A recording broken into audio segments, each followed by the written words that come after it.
The ancient tale of Sisyphus begins in a time when gods still walked among men. The story first appears in the verses of Homer, the poet who gave the world the Iliad and the Odyssey. In the Odyssey, the hero Odysseus meets the shade of Sisyphus in the underworld. Homer writes that Sisyphus was a king of Corinth who tricked the gods, stole their secrets, and even cheated death. Because of these deeds, Zeus ordered a special punishment. Sisyphus was forced to roll a huge stone up a steep hill. Each time the stone reached the top, it slipped, fell back down, and the king had to begin again. The work never ends, and the effort never brings reward. The picture of the endless climb is easy to picture. Imagine a pile of homework that never shrinks. Every night, a student finishes a page, only to find a new page waiting. The stack stays the same size, and the student must keep writing forever. That is the feeling of Sisyphus' task. Another everyday picture is a daily commute that repeats exactly the same way. A driver leaves home, drives to work, sits in traffic, returns home, and does it all over again the next day. The route never changes, and the driver never reaches a new place. Both images help a modern mind feel the weight of the ancient punishment. The first known stone carving that shows the myth dates back to the 6th century BCE. Archaeologists have found a fragment of a black figure pottery vase from the city of Corinth. On the vase, a man is shown pushing a large boulder up a slope while a group of angry gods look on. The carving is simple, but the scene is clear. It is the earliest visual record of Sisyphus' endless labor. The image tells that the story was already well known in ancient Greece, even before philosophers began to write about it. A later historical note comes from the Middle Ages. In the 12th century, a monk named Brother Anselm lived in a monastery near the river Seine. In one of his sermons, he spoke of a king who tried to outsmart God and was forced to push a stone forever. He used the tale to warn his listeners about pride. He told the crowd that the stone was a symbol of sin that keeps a person moving without rest. The monk's story spread through the region and helped keep the myth alive long after the ancient poets had died. There are two simple ways to look at the myth. One view treats it as a warning. In this reading, the endless labor shows what happens when a person tries to cheat the natural order. The gods punish the liar, and the punishment is a life of futile work. The lesson is clear. Respect the limits set by the world and by the divine. The second view treats the myth as a joke. Some people in ancient taverns might have laughed at the absurd picture of a king forever pushing a rock. They could have seen the story as a way to mock the idea that any human can outwit a god. The humor lies in the endless loop, a reminder that some efforts are simply absurd. The story does not stay in the past. In the 20th century, a French writer named Albert Camus used the myth to explore a big question about life. Camus wrote an essay called The Myth of Sisyphus. He asked whether life is like the endless push of the stone. He said that if life has no built-in meaning, then each person must decide how to live with that fact. Camus famously wrote, "One must imagine Sisyphus happy." The quote means that even if the work is endless, a person can find joy in the act itself. Camus' use of the myth shows how an ancient story can become a tool for modern philosophy. The myth also shows up in everyday life today. A student who feels stuck in a long program of study may think of Sisyphus when the workload never seems to end. A worker who repeats the same task each day can see a parallel in the stone that rolls back down each night. The image helps people talk about feelings of frustration and still find a way to keep going. Another modern example is found in sports. A runner who trains for a marathon runs the same miles day after day. The miles feel like a stone that never reaches a finish line until the race day. The runner may feel the same mix of exhaustion and hope that Sisyphus felt. The story gives a name to that feeling. The ancient poet Homer gave a short line that captures the core of the tale. He says, "And Sisyphus was bound in the underworld, forced to roll the stone." The line is plain, but it tells that the punishment is a binding, a forced labor. Later, Camus adds his own line. "The struggle itself toward the heights is enough to fill a man's heart." Both quotes speak to the same image, even though they are separated by many centuries. The stone carving art from Corinth also tells a quiet story. The potters chose a simple scene: a man, a hill, a stone, and angry eyes. No words are needed. The image shows that even in a time without printed books, people could share complex ideas through pictures. The carving reminds modern viewers that the myth traveled across cultures and media. Brother Anselm's sermon gives a glimpse of how the story was used in moral teaching. He said, "The stone is the weight of pride that never lifts." The monk's words turn the myth into a lesson about humility. The sermon shows that the tale could be a tool for both warning and comfort, depending on who told it. When the myth is taken as a warning, it asks people to think about the limits they set for themselves. If a person tries to cheat nature, the result may be a life of endless effort with no payoff. The warning tells listeners to accept what cannot be changed and to work within the rules of the world. The story becomes a guide for living a balanced life. When the myth is taken as a joke, the focus shifts to the absurd. The endless push becomes a laughable picture of a king who cannot learn. The humor can ease the fear of failure. By seeing the stone as a silly obstacle, people can lower the pressure they feel about their own tasks. The joke version can help people keep a light heart even when work feels heavy. Camus' philosophical twist adds a third layer. He asks whether the absurd task can still be a source of meaning. He argues that the meaning comes from the act of pushing, not from reaching the top. The stone becomes a symbol of human effort, and the hill becomes a stage for personal choice. In this view, the myth is a mirror that reflects how people can find purpose even when the world offers none.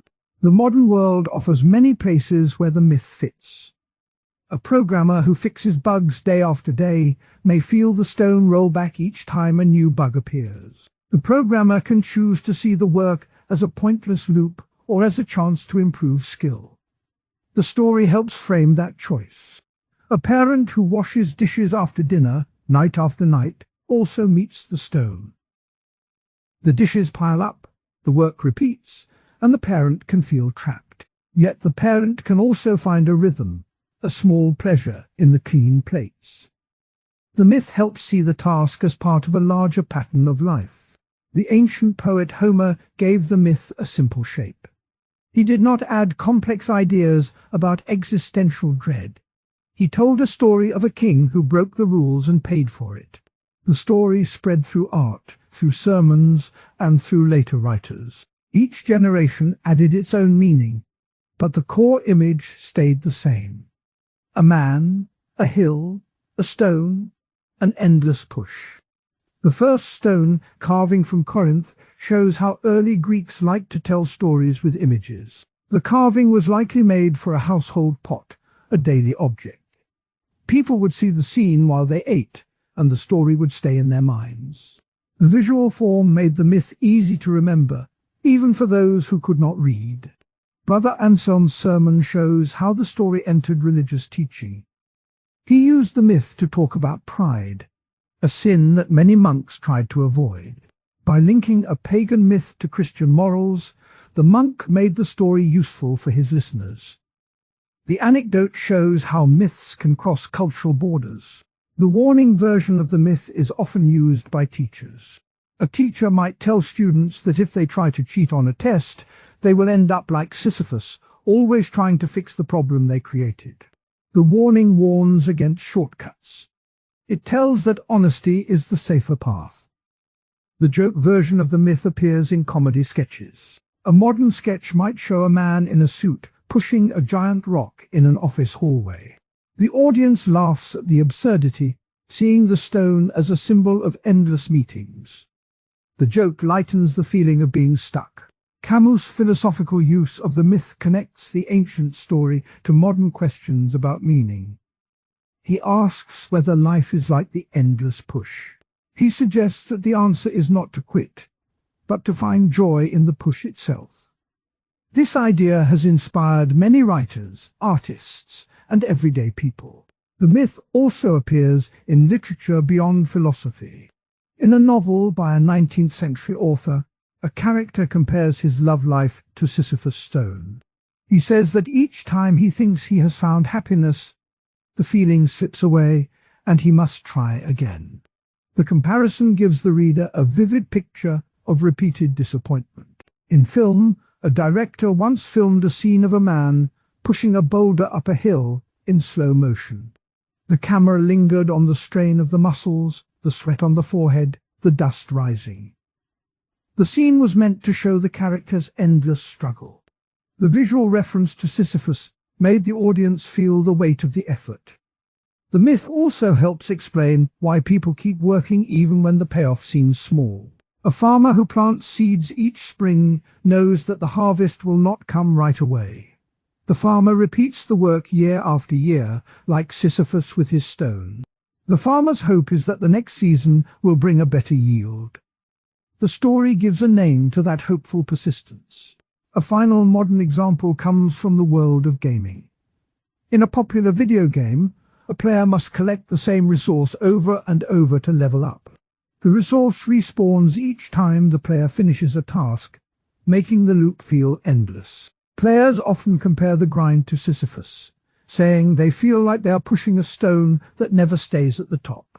The comparison shows how the ancient myth still speaks to new forms of play. In all these cases, the core image stays the same. The stone rolls down, the man pushes again, the cycle repeats. The story can be a warning, a joke, a lesson, or a source of meaning. It can be drawn on a vase, spoken in a monastery, written in a philosophy essay, or shown in a movie. The flexibility of the myth is why it has survived for thousands of years. The ancient poet Homer gave the first words, and Sisyphus was bound in the underworld. The medieval monk gave a moral twist. The stone is the weight of pride. The modern philosopher added, one must imagine Sisyphus happy. Each voice adds a layer, but the stone never stops rolling. The myth of Sisyphus reminds that life can feel like a never-ending task. It also reminds that a person can choose how to feel about that task. The story can be a heavy warning or a light joke. It can be a call to find joy in effort.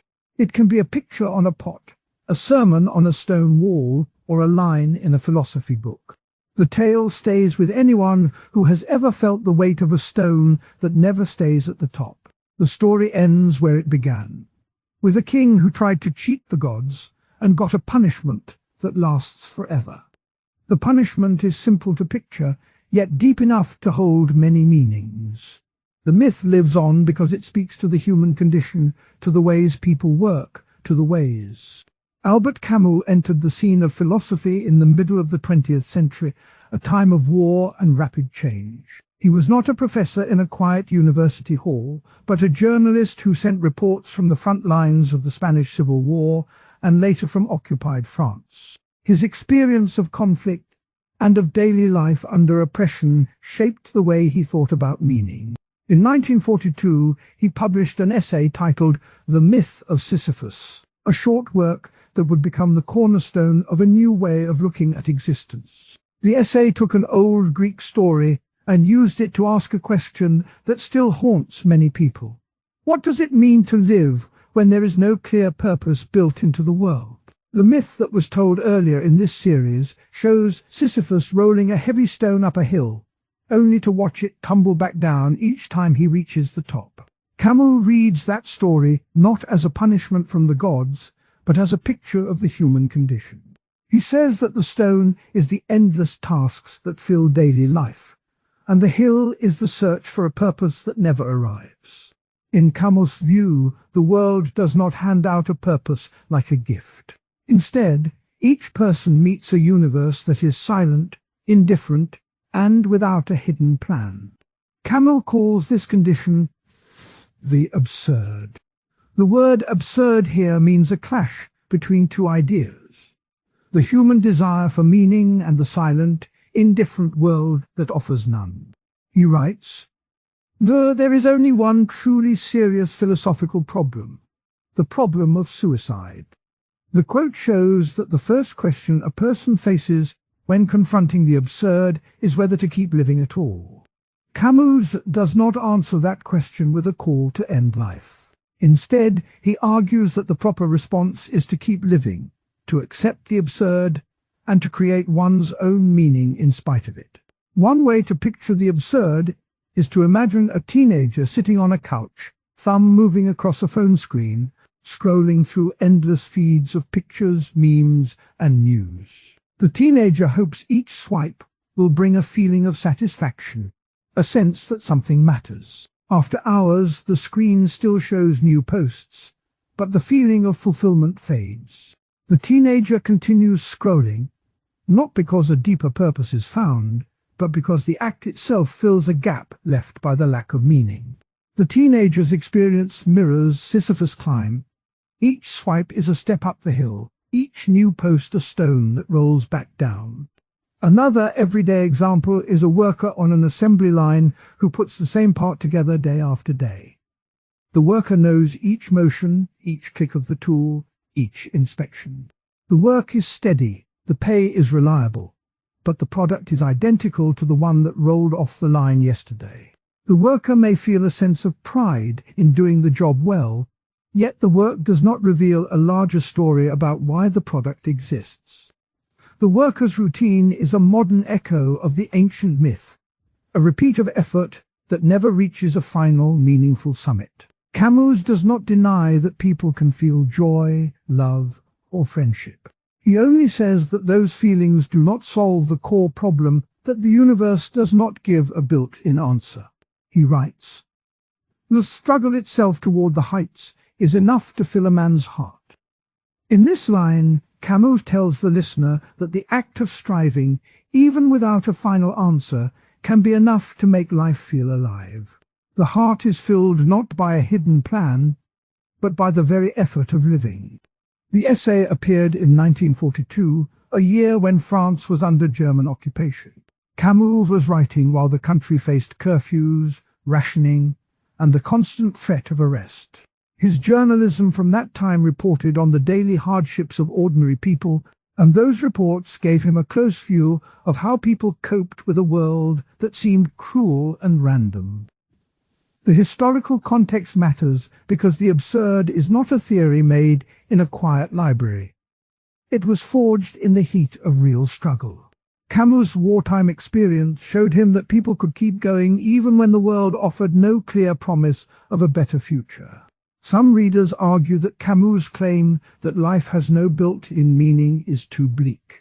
One common counter-argument says that religion supplies the missing purpose.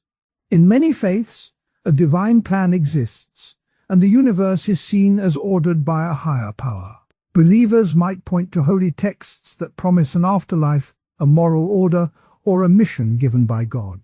From that perspective, the absurd does not arise because the world already contains a purpose. The religious answer says that the search for meaning is answered by faith, not by personal effort alone. A second counterargument comes from those who believe that meaning can be built through personal goals. This view holds that setting and achieving goals, whether in art, science, family, or sport, creates a purpose that fills the void. A person who trains for a marathon, writes a novel, or raises children may feel that they have built a meaning that is real enough to satisfy the human longing for purpose. In this view, the absurd is avoided because the individual creates a structure of meaning through choices and actions. Camus acknowledges these points, but keeps his focus on the gap that remains even after faith or goals are added. He writes that even when a person follows a religion, there are still moments of doubt, moments when the prayers feel empty, when the rituals repeat without a feeling of new insight. Similarly, personal goals can become routines that feel as hollow as the assembly line work. The stone still rolls, the hill still rises, and the feeling of absurd can return when the goal is reached and the next one begins.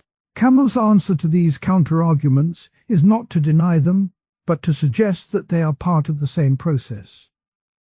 The human being keeps climbing, keeps creating, even while knowing that the climb has no final summit. In modern life, the ideas of Camus appear in many places. The rise of social media, for instance, shows how people can spend hours looking for a like or a comment that feels like validation. The endless scroll mirrors the endless climb. Yet many users also talk about finding joy in the process, a phrase that echoes Camus' claim that the struggle itself can fill the heart. In the workplace, gig economy jobs often involve short tasks that repeat without a clear career ladder. Workers may feel a sense of absurd, but they also find community with others who share the same rhythm. The modern world provides new hills to climb, but the shape of the climb stays the same. One modern interpretation of Camus' absurd comes from the field of existential therapy. Therapists who follow this line help patients accept that the universe does not hand out a purpose, and then guide them to choose values that feel authentic. The therapy does not promise a hidden answer, but it does promise a way to live fully despite the lack of a built-in plan. The therapist might say, "You can decide what matters to you, and then act on it, even if the world does not tell you why." This approach mirrors Camus' call to create meaning through action. Another contemporary example is the growing popularity of minimalist lifestyles. People who reduce their possessions often say they are freeing themselves from the endless chase for more. They describe their lives as lighter, as if they have removed the weight of the stone. Yet even minimalists must decide what to keep, what to value, and what to let go. Their choices become a new kind of hill to climb, one that is shaped by personal taste rather than external expectations. The minimalist movement shows how the absurd can be faced by choosing what matters, not by waiting for an external answer. Camus also uses an analogy that helps to see the absurd clearly. He compares the human condition to a child who looks at a night sky full of stars and asks, "Why are we here?" The child receives no answer, only the quiet darkness. The child can either stop looking or keep looking, learning to love the stars for their light even without a purpose. The analogy shows that the lack of an answer does not have to end the search. It can become a reason to keep watching. Another analogy Camus offers is that of a musician who plays a song that never ends. The melody repeats, the notes cycle, and the musician knows the pattern. The audience may feel a sense of wonder in the music, even though it never resolves. The musician's dedication to the piece, the feeling of being part of something larger, fills the space left by the missing resolution. In this way, the music becomes a stand-in for the climb, a way to find joy in the act itself. Historical anecdotes further illustrate Camus' ideas. During the war, a group of French resistance fighters gathered in a small cellar to plan sabotage. They knew that each mission could end in death, and that the larger war might not change the course of history. Yet they continued, saying that the act of resisting gave their lives a shape. Their story shows that even when the outcome is uncertain, the choice to act can become a source of meaning. Camus wrote about these fighters with admiration, seeing them as people who accepted the absurd and still chose to act. Another anecdote comes from Camus' own life. While covering the Algerian conflict, he visited a small village where a carpenter spent his days carving wooden chairs. The carpenter never expected his work to be remembered beyond the village. Yet he took pride in each smooth surface, each sturdy leg. Camus noted that the carpenter's dedication turned a simple task into a quiet triumph. The carpenter's story serves as a real-world example of how ordinary work can become a personal hill to climb, a source of fulfillment even when no grand purpose is promised. Camus' writing style in the essay is clear and direct. He avoids heavy academic language, preferring short sentences that cut to the point. He repeats the image of Sisyphus many times, each repetition reinforcing the idea that the climb is endless. He also uses a calm voice, as if speaking to a friend who is tired from the climb. This style helps the listener feel that the philosophy is not a distant theory, but a lived experience. The central claim of Camus can be summed up in a short sentence. Life has no built-in meaning, and the human being must decide to keep climbing anyway. This claim does not ask for a final answer. It asks for a stance. It asks each person to look at the stone, to feel its weight, and to choose whether to push it up again. The answer is not a denial of feeling, but an invitation to live fully in spite of the lack of a pre-written script. When the earlier myth section described Sisyphus as a king who cheated death, it set up the image of a man who defied the gods. Camus takes that image and turns it into a lesson about the modern world. He says that the gods are gone, but the stone remains. The lesson is that the human mind will always look for a story, a purpose, a design. When the story is missing, the mind feels a gap. The gap is the absurd. The way to fill the gap is not to invent a false story, but to accept the gap and still act. In everyday life, the absurd can appear in many small ways. A student may study for an exam that seems to have no relevance to the future job market. A commuter may sit in traffic for an hour, watching the same buildings pass by. Both feel a sense of wasted effort, yet they keep going because the routine is part of life. Camus would say that these moments are chances to practice the art of living with the absurd. By noticing the feeling, by not pretending that the effort has a hidden purpose, the person can find a quiet strength. The modern world also offers new tools to confront the absurd. Technology can help people connect across distances, share stories. The story of Sisyphus has become a way to speak about the clash between what people want and what the world gives. In the myth, a king named Sisyphus tricks the gods, is caught, and is forced to roll a stone up a hill forever. Each time the stone reaches the top, it rolls back down. The image of the endless climb is used to ask why people keep trying when the result never changes. The question is not just about a stone. It is about the gap between the human wish for purpose and a universe that does not answer that wish. The first time a thinker named Albert Camus wrote about this clash, he called it the absurd. Camus said that the absurd appears when a person looks for meaning, but the world stays quiet.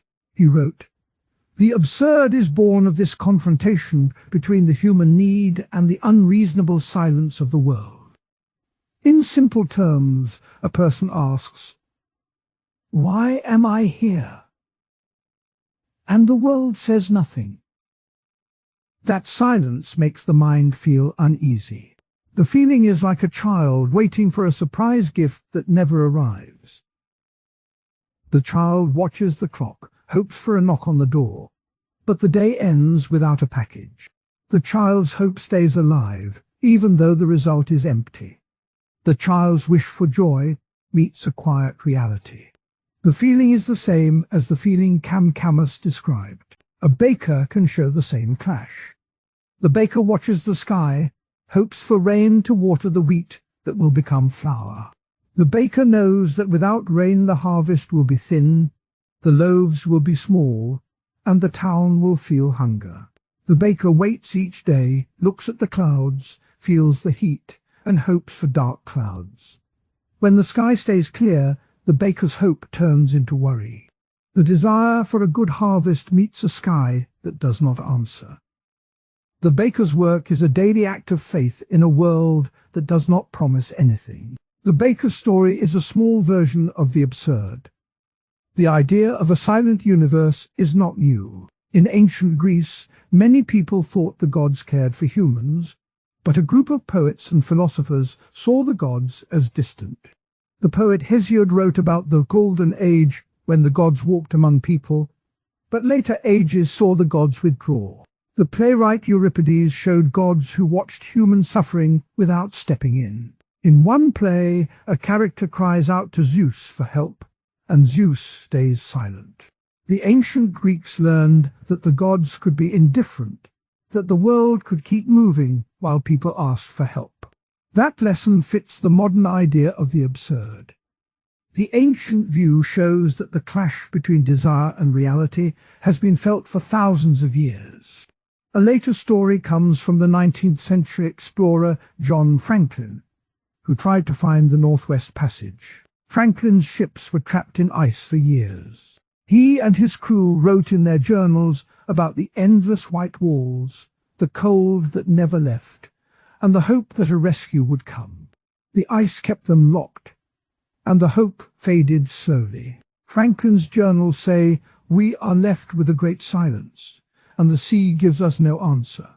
The explorer's desire for a route to the sea met a frozen world that offered no path. The story shows how the absurd can appear in real life, not just in myths.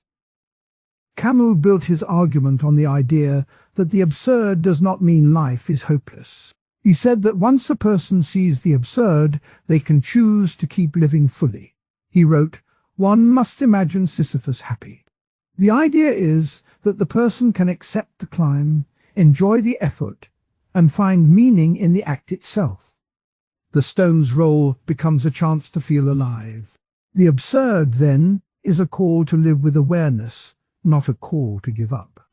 One argument for the absurd is that desire itself creates meaning. If a person wants something, the act of wanting gives shape to the day. The child who hopes for a gift plans a party, draws a picture of the present, tells friends about it. Even if the gift never arrives, the child's imagination fills the time with color. The baker who hopes for rain checks the weather, talks to neighbors, plans a new recipe in case the wheat is thin. The desire shapes the day, even if the result is empty. The meaning comes from the desire, not from the answer. A second argument is that the universe may actually care, even if it does not speak. Some people say that the world shows care through patterns, through the way seasons bring food, how people help each other. The child may not get a surprise gift, but a friend may bring a small toy later, showing that care can come in other ways. The baker may see a sudden storm after weeks of drought, and the rain may be seen as a gift from the world. In this view, the silence is not total. It is a quiet that can be heard if one listens for small signs.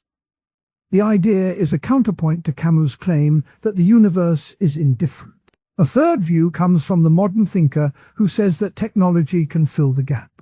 A person can use the internet to find a community, to share hopes, to get answers. The child can watch videos of surprise openings. The baker can use irrigation systems. The modern world offers tools that make the clash less sharp. Yet the tools do not answer the deeper question of why anything exists at all. The question stays. The everyday scenes help to see how the absurd works in daily life. The child's hope for a surprise gift is a simple picture of the clash. The child asks, "Will I get a present?" The world stays quiet. The child may feel disappointment, but may also find joy in the waiting, in the imagined gift. The baker's waiting for rain shows a similar pattern. The baker asks, "Will the clouds bring water?" The sky stays clear. The baker may feel worry, but may also find a new way to bake, perhaps using stored grain. Both scenes show that the desire stays alive, even when the answer is missing. A real-world application of the absurd appears in the field of medicine. A doctor may treat a disease that has no cure. The doctor hopes for a breakthrough, works hard, but the disease may still claim lives. The doctor's work becomes a climb, a daily effort that may never end. Yet the doctor finds meaning in each patient helped, each moment of comfort given. The absurd does not stop the doctor from caring. The doctor's desire to heal gives purpose, even if the world does not guarantee a cure. In art, the absurd shows up in music that repeats a simple melody over and over. The listener may feel the pattern is endless, but the repetition can become a meditation. The listener's desire to hear something new meets a piece that stays the same. The music can still bring peace. The pattern shows that a repeated act can have its own value. Modern interpretations of Camus' idea often talk about meaning-making. A psychologist may say that people create stories about their lives to feel whole. The stories are like the climb of Sisyphus. The story may not match any outside truth, but it helps the person keep moving. The psychologist might quote Camus. "The struggle itself toward the heights is enough to fill a man's heart." The quote reminds that the effort is what matters. Another modern take is from the field of environmental activism. Activists may plant trees, clean beaches, lobby for laws, even when the climate seems to stay on a dangerous path. Their desire for a healthier planet meets a planet that does not change quickly. The activists keep working because the act of caring gives them purpose. The activist's story is a modern Sisyphus, rolling a stone of hope up a hill that sometimes rolls back. Two more examples illustrate the absurd in everyday life. A student studies hard for a job that may never open. The student hopes for a career, writes a resume, practices interviews. The job market may stay tight, and the student may not get the position. The student's desire still shapes the day, still builds skills. The second example is a parent who tries to teach a child to read. The child may resist, may not understand at first. The parent keeps reading, singing, pointing to letters. The parent's hope for literacy meets a child who sometimes does not respond. The parent still finds meaning in the patience and the small progress. The ancient Greek anecdote about the gods can be told in more detail. In the story of Prometheus, the Titan steals fire to give humans light. The gods watch, but do not intervene. Prometheus suffers, chained to a rock, his liver eaten each day. Yet he does not stop giving fire to humanity. The myth shows that even when the gods are indifferent, a human can act anyway. The myth echoes Camus' idea that one can keep climbing even if the gods do not care. The explorer's story can be expanded. When Franklin's ship became trapped, the crew wrote in a log, "We see no sign of rescue, and the ice is a wall that does not move." They tried to dig, to melt the ice, to signal with fires. Each effort was met with the same frozen silence.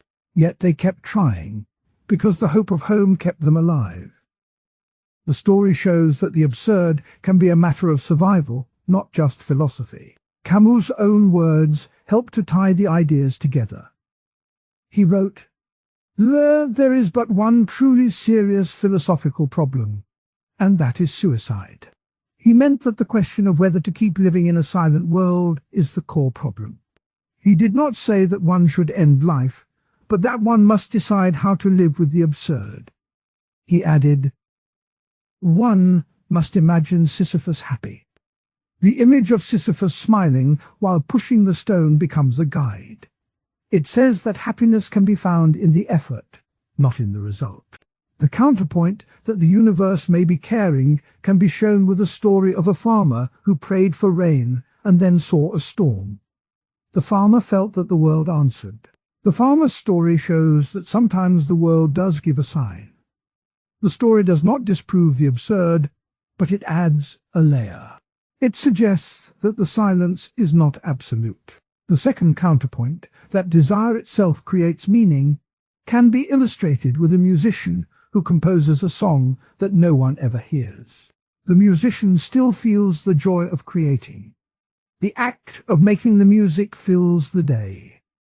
The desire to share becomes the purpose, even if the audience never arrives. The story shows that meaning can be inside, not outside. Both counterpoints give a richer picture. They show that the clash between desire and reality can be softened, not erased. The clash still exists, but people can find ways to live with it. The clash is the engine of many stories, of many lives. In the end, the myth of Sisyphus stays a useful picture.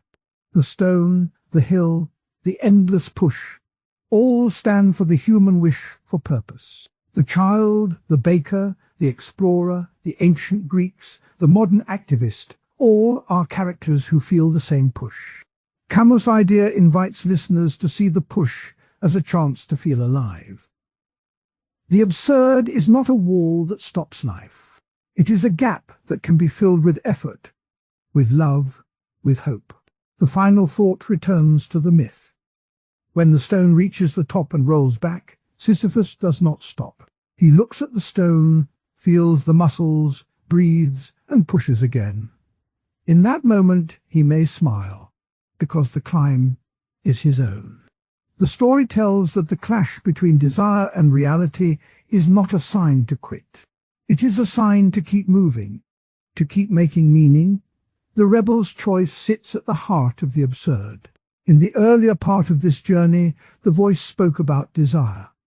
Desire pushes a person forward. It also makes the world feel empty when desire is not met. Camus linked desire to the absurd. He wrote that the human mind looks for meaning, but the world offers none. That clash creates the absurd. Now the story moves to the moment when a person meets that clash. Two paths appear. One path is to accept the absurd. The other path is to rebel against it. Acceptance means seeing the absurd and then living with it. It does not mean giving up. It means seeing that the world does not promise a final answer. The person can still love, can still act, can still find joy. Camus called this the absurd man who lives without appeal. He wrote, "One must imagine Sisyphus happy." The image of Sisyphus rolling a stone up a hill only to watch it fall is a symbol. The stone is the absurd. The hill is life. The smile on Sisyphus' face is the acceptance of the task. Rebellion means refusing to let the absurd dictate the end. It is a decision to act as if the world mattered, even when it does not. Camus said, "The absurd is the only reality we have, but we must revolt." The revolt is not a violent uprising alone.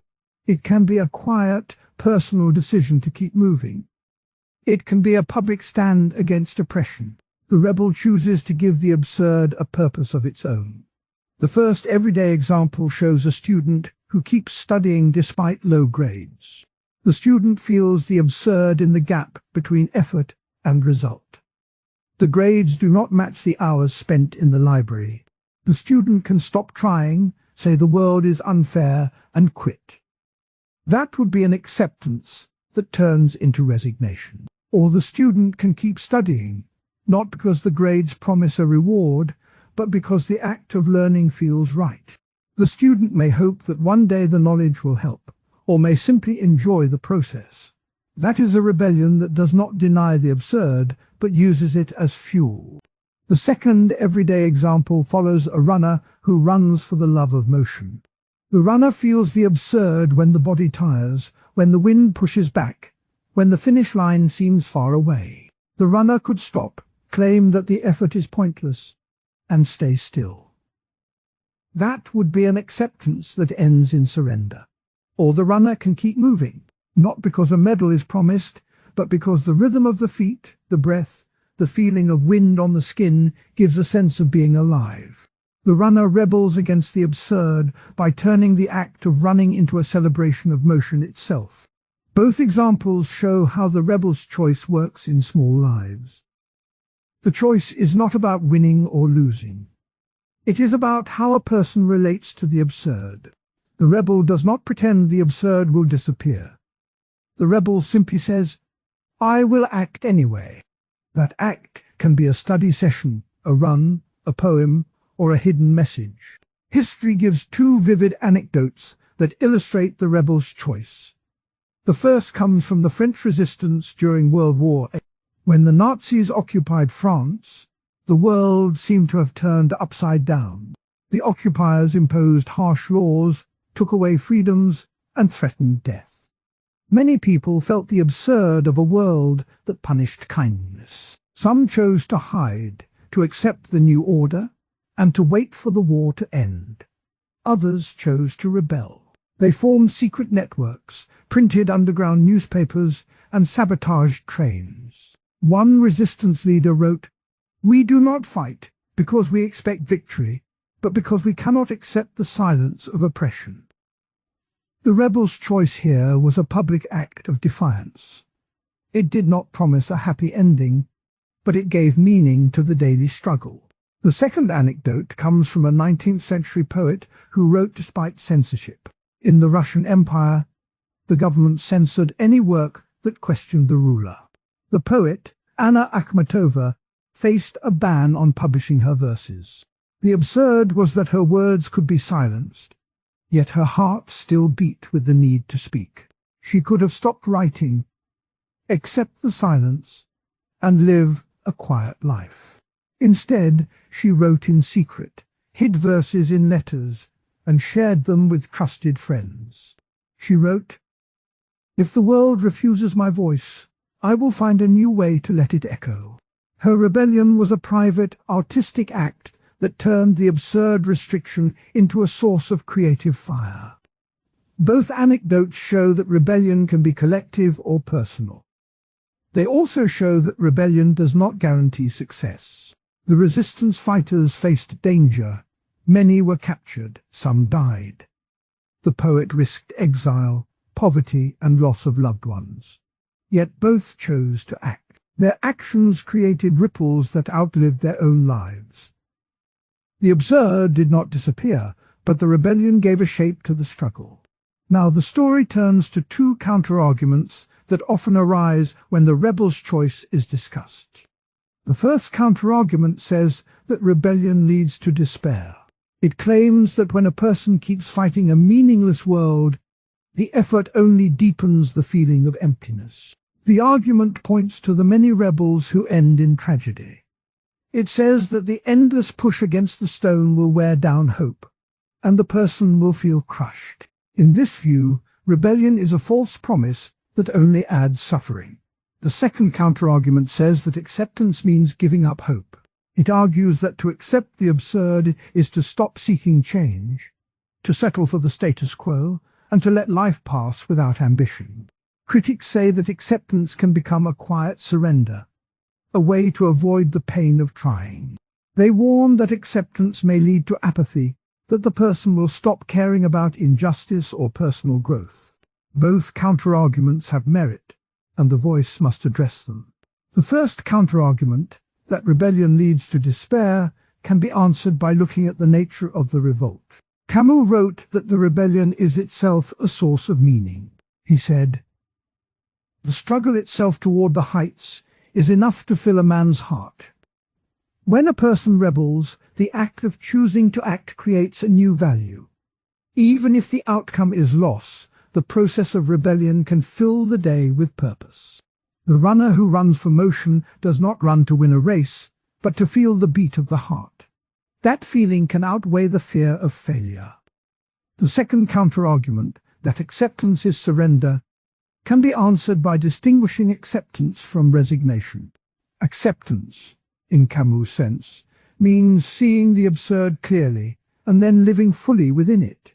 It does not mean giving up hope for change. It means finding joy in the present act, even if the larger picture stays unclear. The student who studies despite low grades may hope for a future where knowledge helps a friend, not just a grade. The hope lives in the small act, not in a promised outcome. Modern interpretations of the rebel's choice expand the idea beyond the personal. In contemporary psychology, the concept of meaningful coping resembles rebellion. Researchers note that people who find personal meaning in difficult tasks report higher well-being. In existential therapy, clients are encouraged to choose actions that reflect their values, even when the world seems indifferent. This is a form of rebellion that does not require a grand political movement, but a daily decision to act in line with one's own sense of right. In popular culture, the rebel's choice appears in stories of characters who keep moving forward despite a bleak setting. In the TV series The Walking Dead, characters often face a world that has no clear purpose. Some characters give up, while others keep building, keep protecting, keep walking. Their choice mirrors the absurd rebel.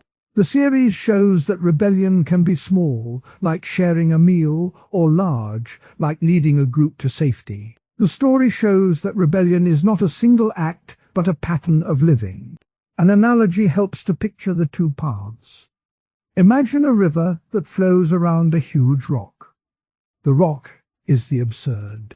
The water can either stop and pool against the rock, becoming still and stagnant, or it can flow around it, finding new routes.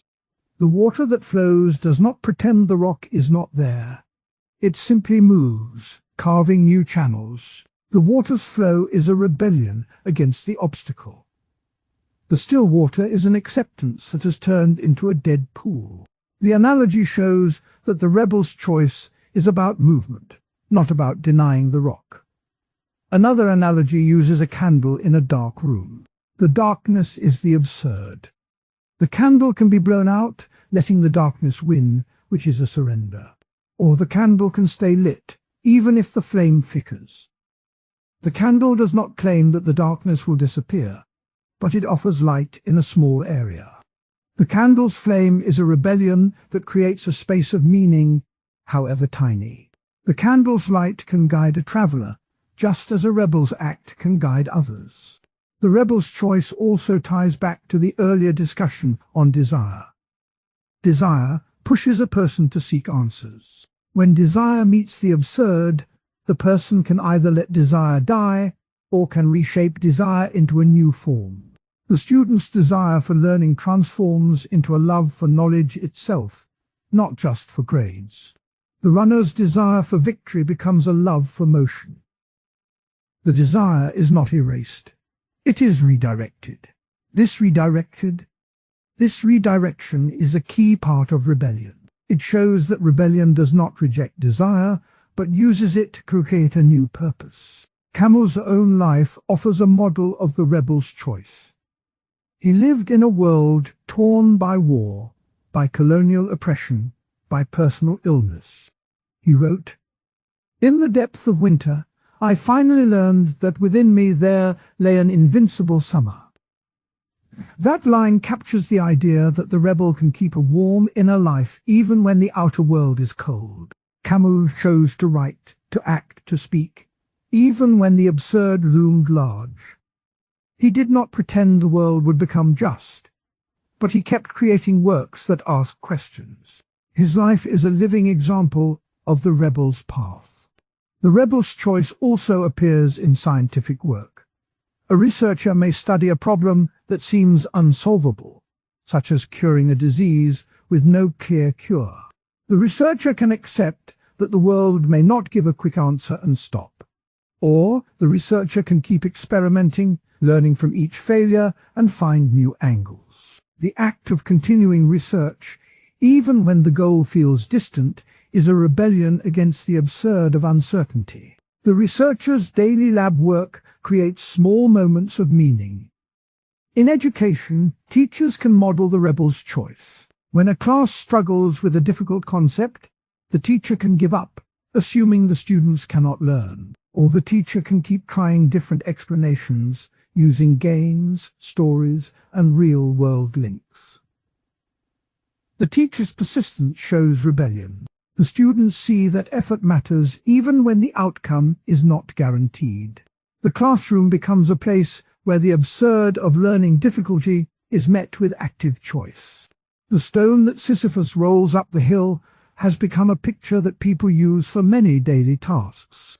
In the story, the king is punished to push a heavy rock up a steep slope, only to watch it roll back down each time he nears the top.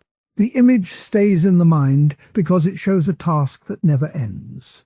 In modern life, that picture can stand for chores, jobs, or habits that feel endless. It can also be a sign of how a person meets a challenge. The voice of the narrator in this script moves slowly, like a calm river, and it keeps the focus on the meaning of the rock in everyday life. When a parent washes dishes every night, the work feels like a rock. The sink fills with plates, the water runs, the soap bubbles. Each night, the same set of plates returns. The parent lifts each plate, scrubs, rinses, and places it on the rack. The work never ends, and sometimes the stack seems taller than the dishwasher can hold. Yet the parent does not stop, because the kitchen needs clean dishes. The act of washing becomes a small hill. The rock is the pile of dishes. The parent pushes the rock up the hill of the sink, and each night the rock rolls back when the next meal is served. The parent can feel tired, but also can find a rhythm. The rhythm can turn the chore into a quiet moment of care. In that moment, the rock is not just a burden. It can be a sign of love for the family. A gamer who wants to reach a new level also meets a rock.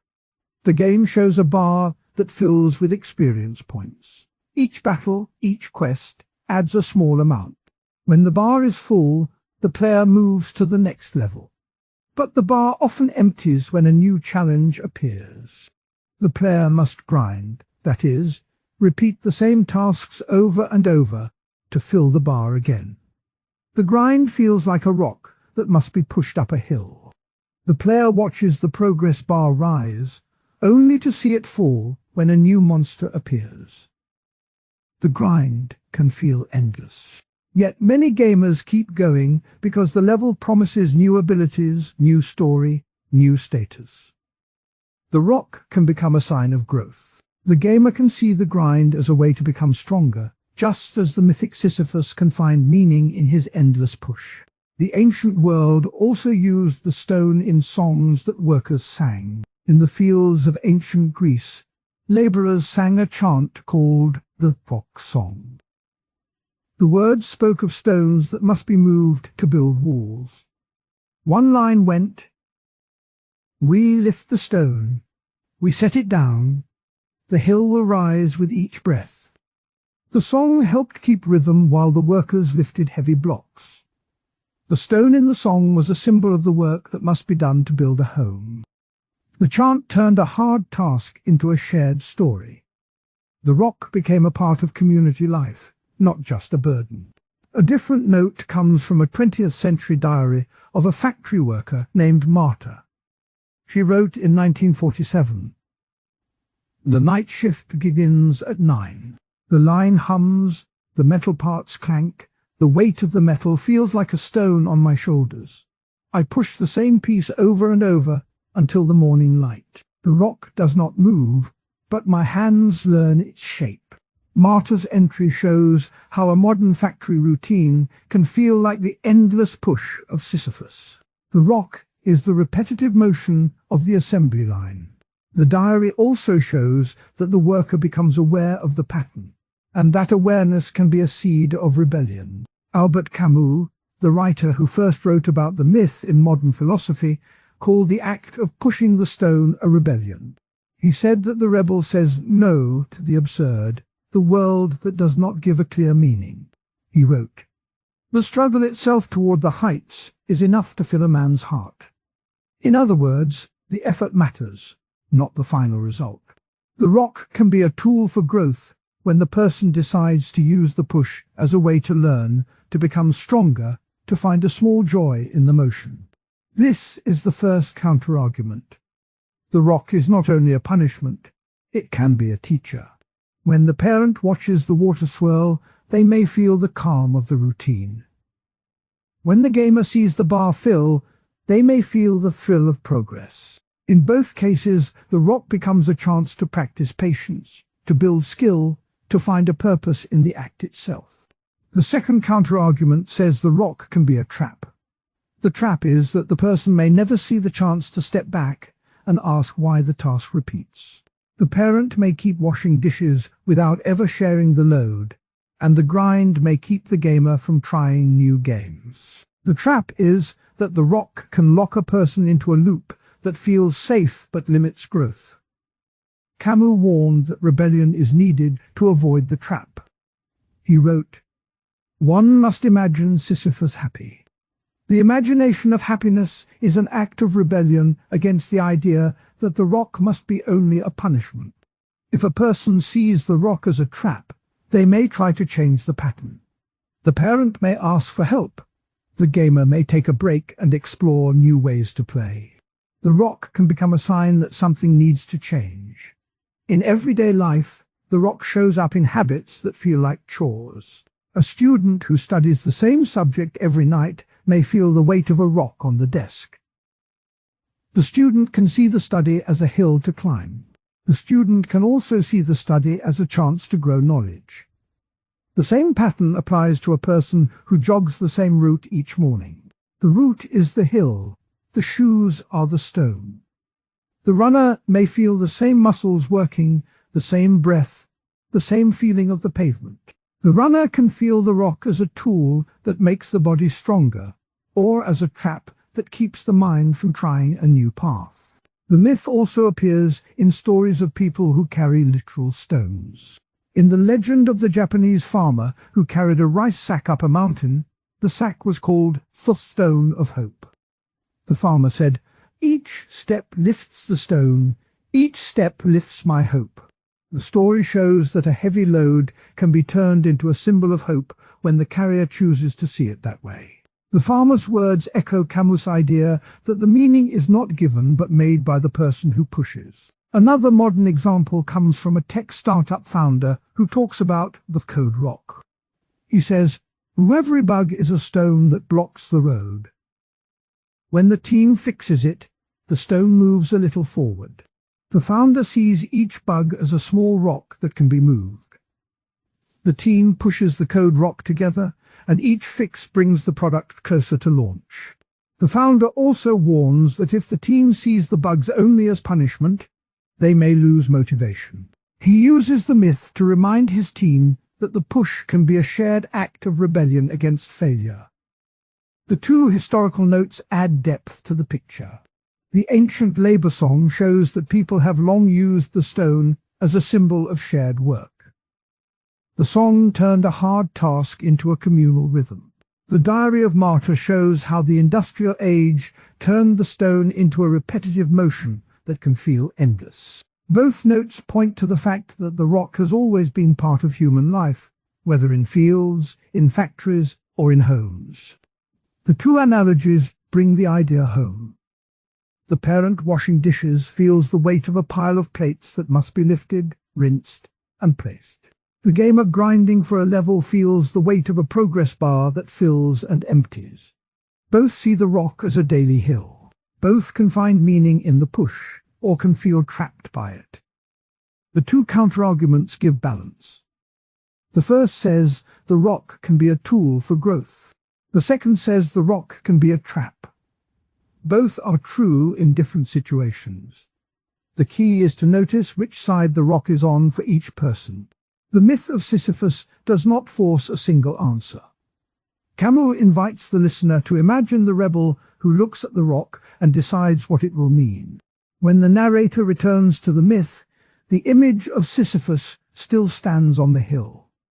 He pushes the stone, his muscles ache, his breath is heavy. Yet the story ends with the thought that Sisyphus may smile. The smile is a quiet rebellion.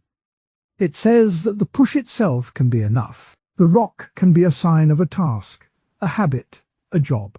It can be a sign of love, of learning, of growth, or it can be a sign of a loop that keeps a person from moving forward. The choice belongs to the person who feels the weight. In the end, the rock in everyday life is a mirror. It reflects how a person sees work, how a person sees routine, how a person sees meaning. If the person looks at the rock and says, "This is my chance to get stronger," the rock becomes a tool for growth. If the person looks at the rock and says, "I cannot stop," the rock becomes a trap. The myth of Sisyphus and Camus' idea of rebellion give a guide. The guide says that the meaning of the rock is not fixed. It is made each time the stone is lifted. The story of the ancient labor song reminds that people have always turned the rock into a shared rhythm. The Diary of Martyr reminds that the modern world can make the rock feel endless. The parent washing dishes and the gamer grinding show how the rock lives in the kitchen and in the screen. The farmer with the rice sack and the tech founder with the code rock show how the rock can be a sign of hope or a sign of progress. All these pictures help the listener see the rock in many places. Camus wrote, "One must imagine Sisyphus happy. The happiness comes not from the stone reaching the top, but from the act of pushing. The act can be a quiet rebellion against a world that offers no clear purpose. The rebellion is the choice to find meaning in the push. The rock can be a teacher, a friend, a challenge, or a trap. The choice is yours." The story of Sisyphus invites each person to look at their own stone and decide what it will be. The meaning of the rock in everyday life is therefore a living idea. It changes with each push, each habit, each chore. It is a symbol that can hold many shades. It can be a reminder that work is part of life, that routine can be a chance to grow, and that rebellion can be a quiet smile in the face of an endless hill. The rock is not just a stone. It is a mirror of the human spirit. The myth of Sisyphus, the ancient song, the diary entry, the parent, the gamer, the farmer, and the founder all tell the same simple truth. The stone can be what you make of it. The story ends with a calm voice, reminding the listener that each day brings a new hill, a new stone, and a new chance to choose. Camus writes that the stone can be a source of joy. He says that joy is not a prize at the end, but a feeling that lives in the act of pushing.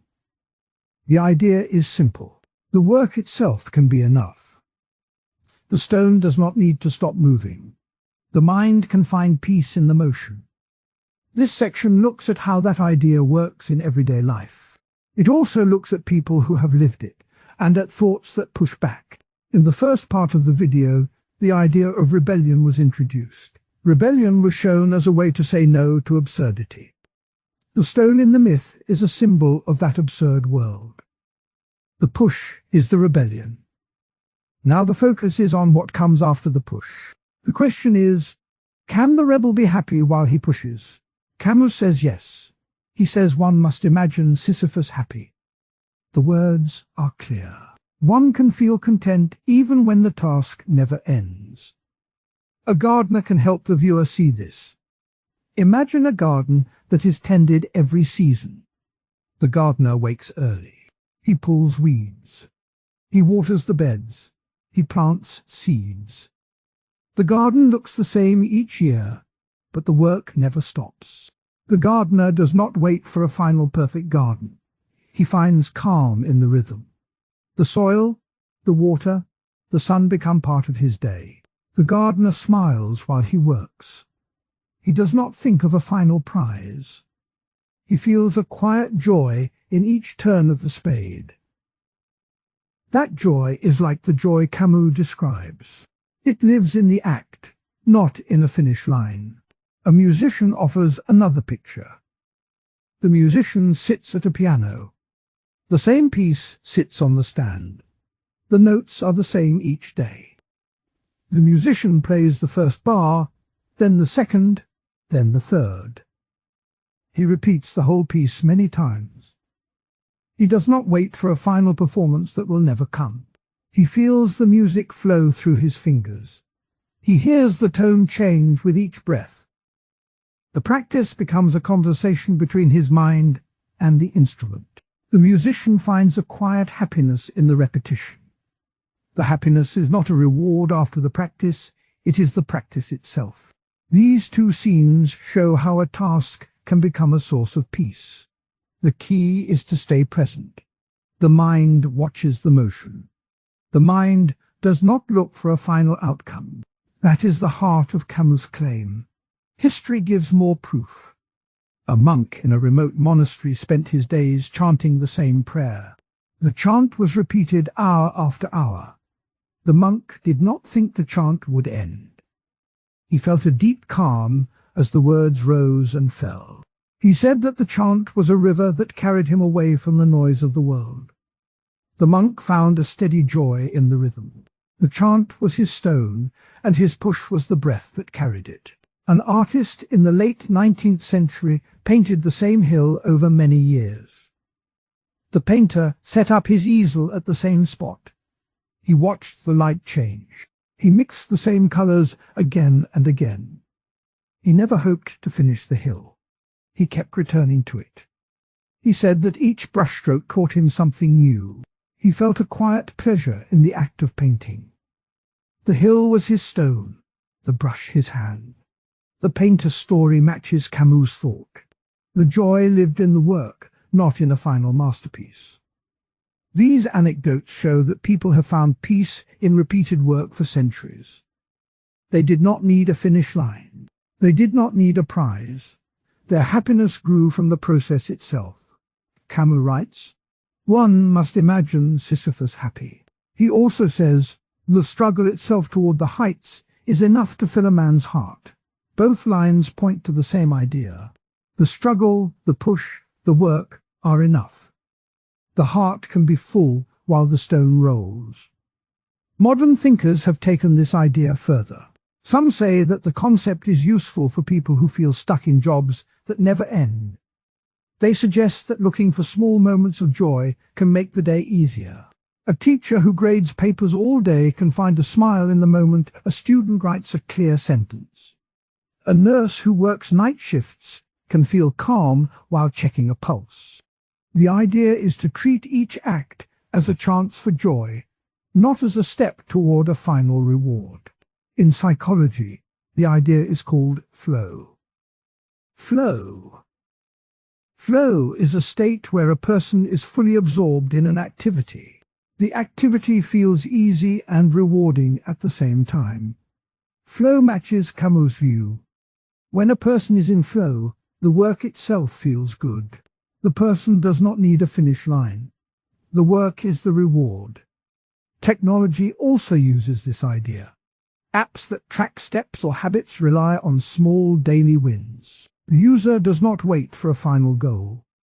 The user feels good each time a habit is completed. The design of the app mirrors the stone that rolls each day. The user finds a quiet joy in the repeat. There are, however, strong counterpoints. One argues that joy cannot exist without a finish line. The argument says that people need a goal to feel satisfied. Without a goal, the work feels empty. The critic points to athletes who train for a race. The athlete feels joy when the race ends, not during the long miles of training. The critic says that, without a finish line, the push is just a burden. A second counterpoint says that looking for joy in the process is a distraction.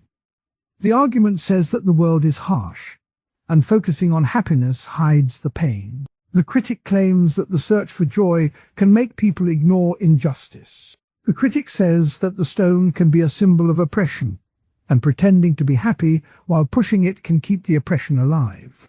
Both counterpoints are worth hearing. The first reminds that goals can give direction. The second warns that joy can be used to avoid real problems. The discussion of these points helps sharpen the main claim. The claim does not deny goals. It only says that joy can be found even when a goal is far away. The claim also does not say that joy should hide suffering. It says that a person can feel calm even while suffering. Linking back to the earlier part on rebellion, the push can be both a protest and a meditation. The rebel can shout, but the rebel can also breathe. The stone can be a sign of absurdity, but it can also be a tool for calm. The symbolism of the stone is not fixed. It can mean oppression, or it can mean a chance to practice presence. To see how the idea works today, look at a coder who writes the same function each day. The coder does not wait for a final program.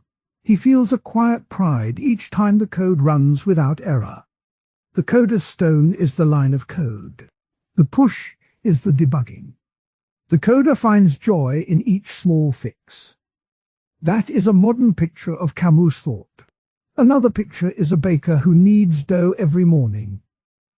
The dough is the same recipe. The baker watches the dough rise. He feels a calm rhythm in the folding and the waiting. The baker does not think of a final award. He feels a quiet happiness in the smell of fresh bread. The baker's stone is the dough, the push is the kneading. The baker lives the idea. These examples show that the claim works in many fields. The claim also works in personal life. A parent who reads the same bedtime story each night can feel a warm joy in the ritual. The parent does not need a final achievement. The act of reading is enough. The story becomes a stone that rolls each night, and the parent smiles while it rolls. Camus' words also appear in other writings. In The Myth of Sisyphus, he writes, "The struggle itself toward the heights is enough to fill a man's heart." That line tells the listener that the climb matters more than the summit. Another line, "There is no fate that cannot be surmounted by scorn," shows that the rebel can laugh at the stone. The laugh is a kind of joy. The laugh does not need a finish line. It lives in the moment. The idea has been taken up by modern philosophers. Some say that the stone can be a tool for mindfulness. Mindfulness is the practice of paying full attention to the present. When one pushes a stone, one can notice the weight, the muscles, the breath. That notice can bring calm. The practice is similar to meditation. The stone is a focus point, like a candle flame. In literature, the theme appears in many stories. In a novel about a fisherman, the fisherman casts his net every dawn. He never catches a huge fish, but he feels peace in the rhythm of the sea. The fisherman's story echoes Camus. The net is the stone. The casting is the push. The peace is the joy found in the act. In film, a scene shows a janitor sweeping a hallway at night. He sweeps the same tiles over and over. He hums a tune. He looks at his reflection in the polished floor. The janitor's smile shows that the work itself can be pleasant. The scene is a visual version of the claim. These cultural pieces help the audience see the idea in action. They show that the claim is not only a philosophical point, but a lived reality. Returning to the gardener and the musician, the two scenes can be compared. Both involve a repeat of the same task. Both involve a sense of rhythm. Both show a quiet smile. The gardener feels the soil, the musician feels the keys. The joy is in the senses. The gardener does not wait for a final perfect garden. The musician does not wait for a perfect concert. The joy lives in each moment. The monk's chant and the artist's hill also share a pattern. Both repeat a form. Both find a calm in the repeat. Both say that the repeat is a way to see something new. The monk hears a new tone in each chant. The artist sees a new light on the hill each day. The repeat is not a trap, it is a doorway. These patterns answer the first counterpoint. The counterpoint says that joy needs a finish line. The stories show that joy can be found without a finish line. The gardener, the musician, the monk, the artist all feel joy while the work goes on. They do not need a final prize. The second counterpoint says that joy is a distraction. The stories also answer this. The monk's chant is not a distraction from his vows. It is part of his vow. The artist's painting is not a distraction from the world. It is a way to see the world. The joy is not an escape. It is a way to engage fully. The joy does not hide suffering. It sits beside it. The claim also fits with the idea of rebellion. The rebel can push the stone and still smile. The smile can be a silent protest. The smile says that the absurd does not own the mind. The mind can still find meaning in the push. The mind can still be free. In a modern workplace, this can be useful. A worker who feels the job is endless can still find small moments of happiness. A teacher who grades papers can feel calm when a student writes a clear answer. A driver who commutes daily can enjoy the sunrise. Each of these moments is a push of a stone that can be happy. The idea also helps with mental health. People who feel stuck can be guided to look for small joys in the process. A therapist can ask a client to notice the feeling of the pen on paper while writing a journal. The therapist can ask a client to notice the breath while washing dishes. The small act becomes a source of calm. The client learns that joy does not have to wait for a big event. The modern interpretation also connects to the digital age. Social media often promises a finish line. The story of Sisyphus has become a mirror for many who look for purpose in a world that often feels empty. In the version that Albert Camus tells, the stone rolls down the hill again and again, and the hero is left to push it forever. Camus says that the proper response is to accept the absurd and to find a kind of quiet joy in the effort itself. Two groups of thinkers push back against this view. One group says that meaning can be made by the person who does the work.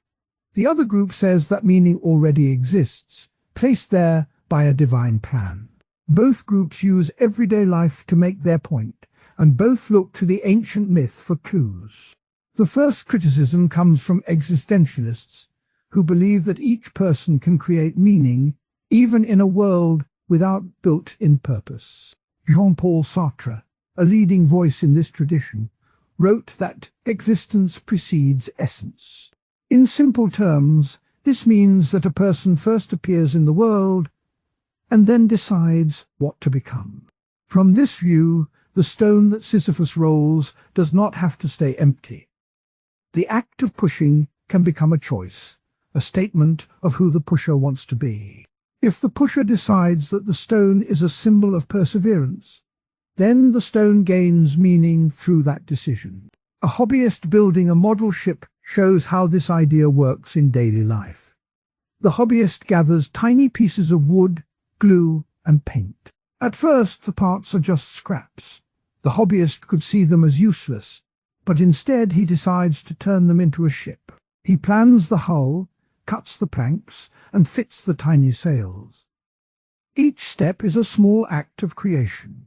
The finished model does not have any grand purpose beyond being a model, yet the builder feels pride, satisfaction, and a sense of ownership. The model ship becomes a sign that meaning can be built piece by piece, just as a person can build meaning in life. Camus would listen to this story and note that the hobbyist still faces the same endless roll of the stone. The model ship may eventually break, the hobbyist may lose interest, and the work may end. Yet the existentialist reply is that the moment of building, the moment of choosing, is enough. The hobbyist does not need a higher plan to feel good about his work. He simply decides that the work matters. This decision is what gives the stone its purpose, not any external rule. A second everyday example shows the same point in a different light. A volunteer spends Saturday mornings at a local shelter, serving meals and listening to people who have lost their homes. The volunteer could see the work as a small drop in a huge ocean of need. Yet the volunteer decides that each meal served is a sign of care. The volunteer learns a name, a story, a small hope. The act of serving becomes a personal statement of compassion. The volunteer does not wait for a grand plan to tell him why to help. He creates that reason himself. Existentialists would point to this volunteer as proof that meaning does not have to be handed down. The volunteer's choice to help creates a purpose that is real for him and for those he helps. In this view, the myth of Sisyphus can be read as a call to make each push count, to turn the endless task into a personal project. The stone is still heavy, but the person can decide to see it as a chance to show strength, patience, or love. Nietzsche's idea of creating values adds a historic voice to this line of thought. Friedrich Nietzsche, writing after the death of God in Western thought, argued that people must become lawgivers for themselves. He wrote, "He who has a why can bear any how." In plain language, this means that if a person can find a reason, they can endure any difficulty. Nietzsche told a story of a young man who, after losing his father, refused to follow the old family trade. Instead, he studied art, painted pictures, and sold them in the market. He made a new value system that praised beauty over profit. By doing so, he turned his own life into a work of art, much like a model shipbuilder turns scraps into a vessel. When Nietzsche spoke of creating values, he was not just talking about art. He was talking about any act where a person decides what matters. The model shipbuilder decides that perseverance matters. The shelter volunteer decides that compassion matters. Both are examples of the Nietzschean call to make one's own rules. In this sense, the myth of Sisyphus is a reminder that the stone can be a tool for self-creation, not just a symbol of futility. A medieval mystic offers a very different perspective. Hildegard of Bingen, a nun who lived in the 12th century, wrote about a divine order that runs through all things. She said, "All shall be well, and all shall be well, and all manner of things shall be well." In simple terms, she believed that the world is guided by a loving plan, even when that plan is hidden from human eyes. For Hildegard, the stone that Sisyphus rolls is part of a larger pattern that the mind cannot fully see. The push is not meaningless. It is a note in a larger song of creation. Hildegard's view can be illustrated by a story of a monk who spent years copying manuscripts. The monk's work seemed repetitive and endless. Yet the monk believed that each page he copied was a small part of God's truth. He felt peace in the rhythm of the pen, even though the world outside might not notice his effort. The monk's belief that his work fit into a divine plan gave him joy, even as the task repeated. This story shows how a religious thinker can see purpose where Camus sees absurdity. Religious critics of Camus argue that the myth of Sisyphus does not have to end in a lonely acceptance of the absurd. They say that the stone can be a test, a lesson, or a prayer. The volunteer at the shelter, for example, might feel that his work is part of a larger call to love one's neighbor. He may quote the biblical command to love your neighbor as yourself. In this view, the volunteer's action is not just a personal choice, but a response to a higher invitation. The meaning already exists. The person only needs to hear it. Another religious voice comes from the medieval mystic's idea of divine order. A pilgrim traveling to a holy site might face many hardships, cold nights, long walks, and scarce food. Yet the pilgrim repeats the same steps each day, much like Sisyphus repeats his push. The pilgrim believes that each step is guided by God, and that the journey itself is a prayer. The pilgrim's joy comes from trusting that the path has meaning, even when the destination is far. This trust turns the repetitive act into a source of peace. Both the existentialist and the religious critique share a focus on the process rather than the end.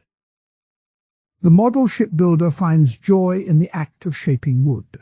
The shelter volunteer finds joy in the act of serving. Nietzsche's story shows that the creator can give the stone a new name.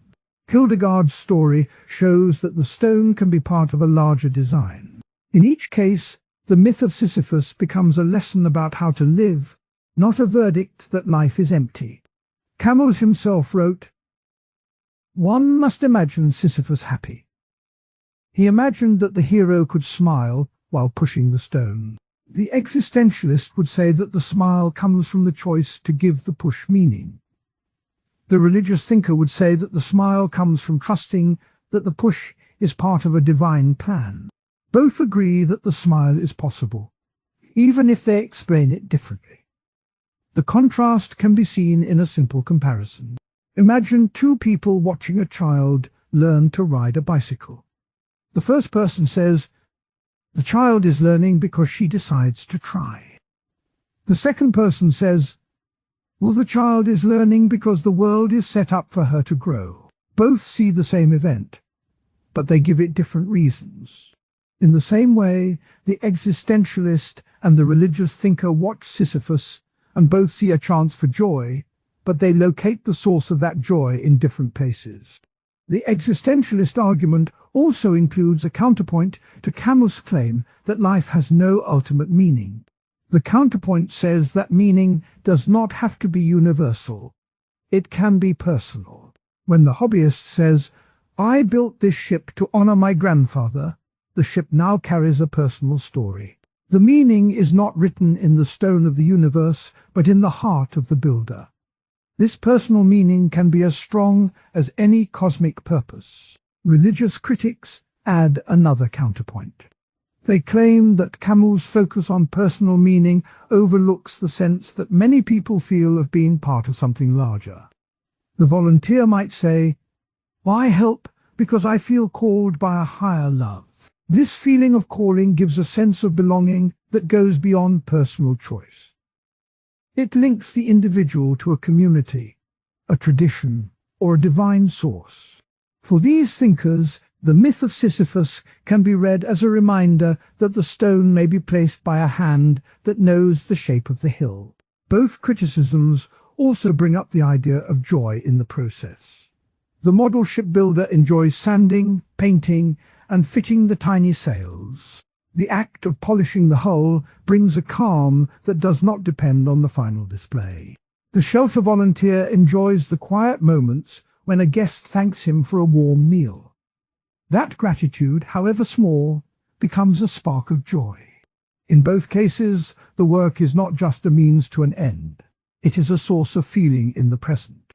Nietzsche's anecdote about the young man who created his own values shows how joy can arise from self-made purpose. The young man felt a thrill when he painted his first canvas, even though critics called his work naive.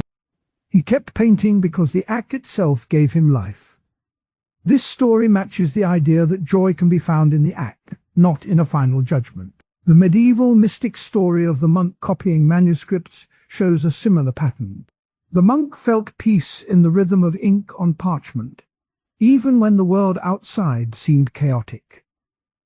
The peace came from trusting that each page was part of a divine order.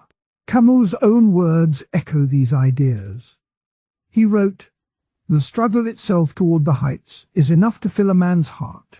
In plain language, he says that the effort, the climb, the myth of Sisyphus has become a quiet lens for looking at everyday work. In the story, the king pushes a stone up a hill, only to watch it roll back each time. The stone never stays at the top. In modern life, the hill can be an office project, a school paper, or a fitness goal. The push is the effort. The rollback is the repeat. The story asks whether the push itself can hold meaning even when the top is never reached. When a programmer sits at a desk, the screen glows with lines of code. A bug hides deep in the logic. The programmer runs the program, watches an error appear, changes a line, runs again, and sees the same error. Hours turn into days. Each test feels like another step up the hill.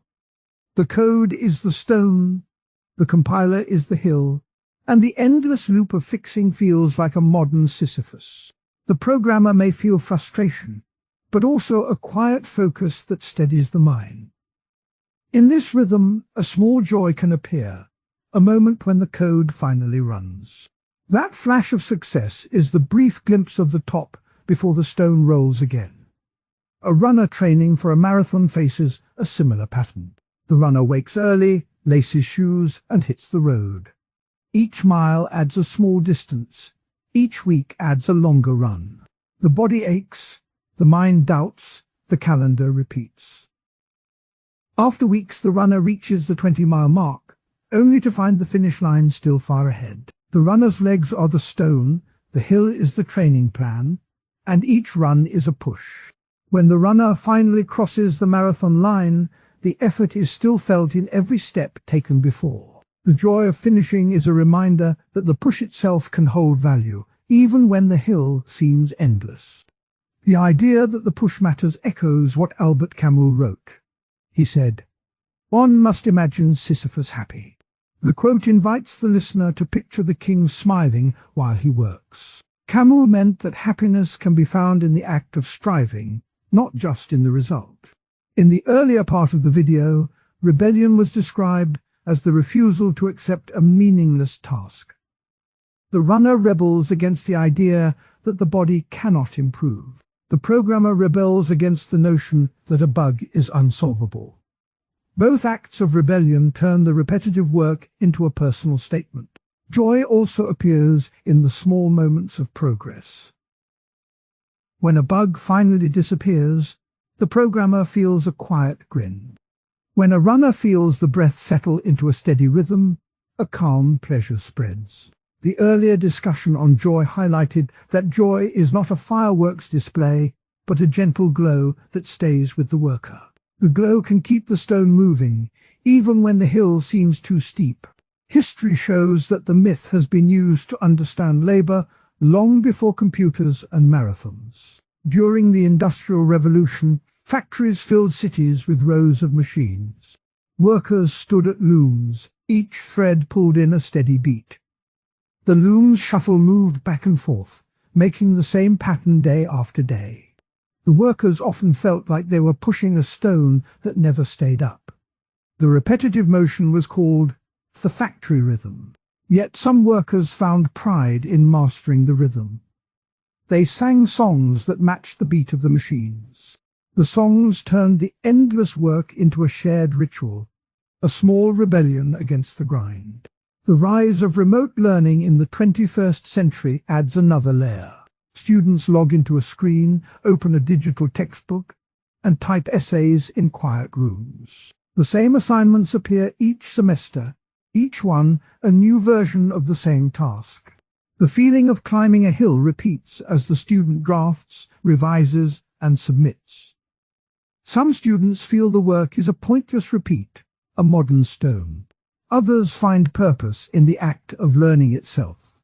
The remote setting can make the hill feel steeper, because the classroom's social cues are missing. Yet the quiet of a home office can also let the student hear their own thoughts more clearly, turning the push into a personal conversation. Automation offers a clear counterargument to the myth. Some say that machines will lift the stone for us. In a factory, robots now stitch, weld, and pack. In software, automated testing tools catch bugs without a human hand. The argument claims that when machines do the repetitive work, the endless push disappears. The stone is removed, and the hill becomes flat. This view suggests that the modern Sisyphus will no longer exist because the work that made the myth relevant is gone. A second counterargument says that purpose can be found in community, not in the push itself. When people work together, the stone can be shared. A group of programmers may pair program, each watching the other's code. A running club may train together, each runner cheering the other. The community creates meaning that the solitary push lacks. The argument holds that the myth's lesson is incomplete without the social bond. The hill becomes a place where people meet, not just a place of solitary effort.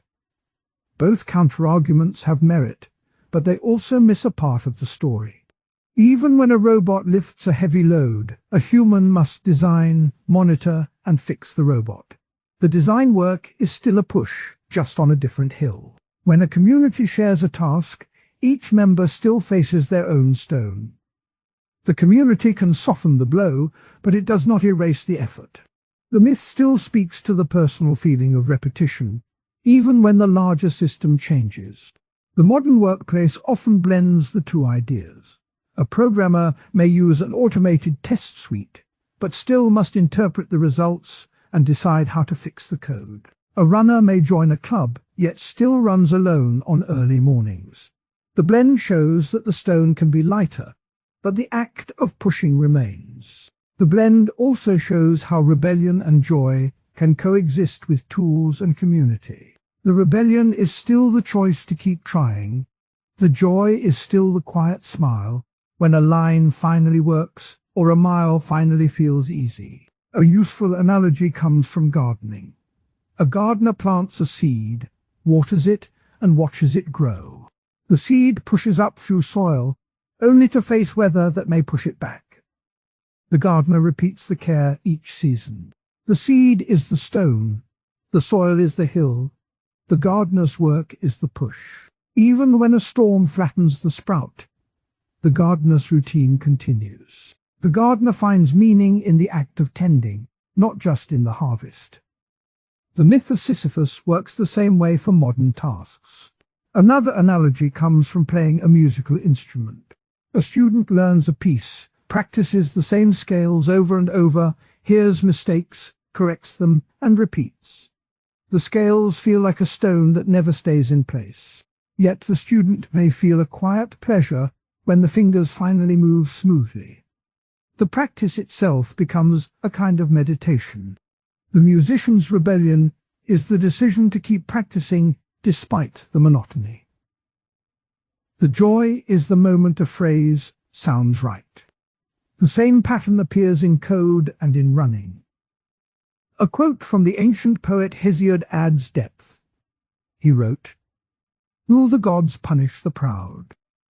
The quote reminds the listener that pride can turn a simple task into a burden. When a programmer or runner lets ego drive them, the hill feels higher.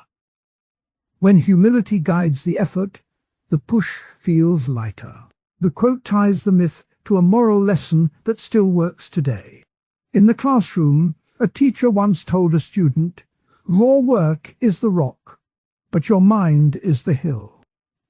The student understood that the difficulty is not only in the task, but also in the way it is seen. The teacher's words echo the myth's lesson that perception shapes experience. The modern student can change the view of a repetitive assignment by seeing it as a chance to improve a skill, not just a chore. The story of Sisyphus also appears in popular culture. In a recent TV series, a character repeats the same mission each episode, learning a little more each time. The audience watches the character's frustration turn into a quiet confidence. The series shows that even fictional heroes can find meaning in endless loops. The series mirrors the programmer's debug loop and the runner's training cycle, showing that the myth lives in many stories. When looking at the big picture, the myth asks a simple question. Does the push matter if the top never stays? The answer can be found in the small moments of rebellion and joy. The programmer who refuses to give up, the runner who smiles after a hard mile, the student who sees a paper as a chance to think deeper. Each finds purpose in the act itself. The hill may be steep, but the act of climbing can be a quiet source of meaning. The modern world offers tools that can change the shape of the hill. Automation can smooth the surface, making the push less heavy. Community can provide a hand on the back, making the climb feel shared. Yet the stone remains because life always presents new tasks. Each new project, each new exam, each new goal is a fresh stone. The myth reminds that each push is an opportunity to shape one's own view of the world. In the end, the myth does not demand that one quit the climb. It does not ask for a rebellion that destroys the hill. It invites a gentle acceptance that the push is part of life, and that joy can be found in the effort. The earlier discussion on rebellion showed that refusing to be passive is key. The earlier discussion on joy showed that small pleasure can bloom in routine. Together, they form a guide for modern life. Consider a programmer who finally fixes a stubborn bug after weeks. The code runs clean, the screen shows green, and the programmer feels a brief lift. That lift is the joy described earlier. The programmer does not celebrate the end of all bugs, because new ones will appear. Instead, the programmer celebrates the skill gained, the patience built, and the habit of returning to the problem. The habit is the real reward, not the final result. Consider a runner who crosses a marathon finish line. The crowd cheers, the runner's legs tremble, and a smile spreads. The runner feels proud, but also aware that the next race will begin. The pride is the rebellion against fatigue. The smile is the joy of the moment. The runner knows that training will start again, that the hill will rise once more. The runner's story shows how the myth can guide a healthy attitude toward ongoing effort. The Industrial Revolution example shows how many workers turned repetitive labor into songs. Those songs turned the grind into a shared story. The remote learning example shows how students can turn solitary study into a personal dialogue with ideas. Both histories illustrate that people can reshape the meaning of repetitive tasks by adding a layer of community or personal reflection. Automation's claim that the stone will disappear is challenged by the fact that new stones appear as technology evolves. When a robot takes over one job, a new job appears to program and maintain the robot. The push moves from the factory floor to the computer screen. The hill changes shape, but the climb continues. The myth stays relevant because human effort never fully disappears. The community argument that purpose is found only in groups can overlook the inner need to face a challenge alone. A programmer may work alone at night. A runner may train in solitude. A student may study alone in a quiet room. Those solitary moments can still hold deep meaning. The community can support, but it does not replace the personal push. The myth respects both the solo climb and the shared climb. In everyday tasks, the myth can be a quiet companion. When a person washes dishes, the water flows, the plates pile, the same motion repeats. The person can see the act as a small hill, a chance to be present, a moment to breathe. The act of washing becomes a meditation, a tiny rebellion against mindless routine, and a source of calm joy. The myth shows that even the smallest chores can hold the same pattern. When a teacher grades papers, each paper is a stone, each correction a push. The teacher may feel fatigue, yet each comment can help a student grow. The teacher's joy comes from seeing a student improve. The teacher's rebellion is the choice to give thoughtful feedback instead of rushing. The teacher's work mirrors the programmer's debugging and the runner's training. The story of Sisyphus is a simple picture that can hold a deep idea. A king who tricks the gods, a punishment that makes him push a heavy stone up a hill, only to see it roll back each time. In the end, the stone never stays at the top. The image can be told in a quiet voice, with a gentle smile, and it can become a tool for children and teens to think about work, effort, and meaning. When the story is shared in a classroom or at home, it can open a space where young minds ask, why does Sisyphus keep pushing? What does it mean to find joy in a task that seems endless? The answers do not have to be heavy. They can be explored through play, drawing, and small discussions that fit a school day. One tip for sharing the myth is to start with a short, vivid description. The narrator can say, imagine a tall hill covered in soft grass. At the very top, a smooth stone waits, as big as a small car. A man named Sisyphus stands at the bottom, his arms gripping the stone, his face set with quiet resolve. By painting the scene with simple words, the story becomes a picture that children can hold in their mind.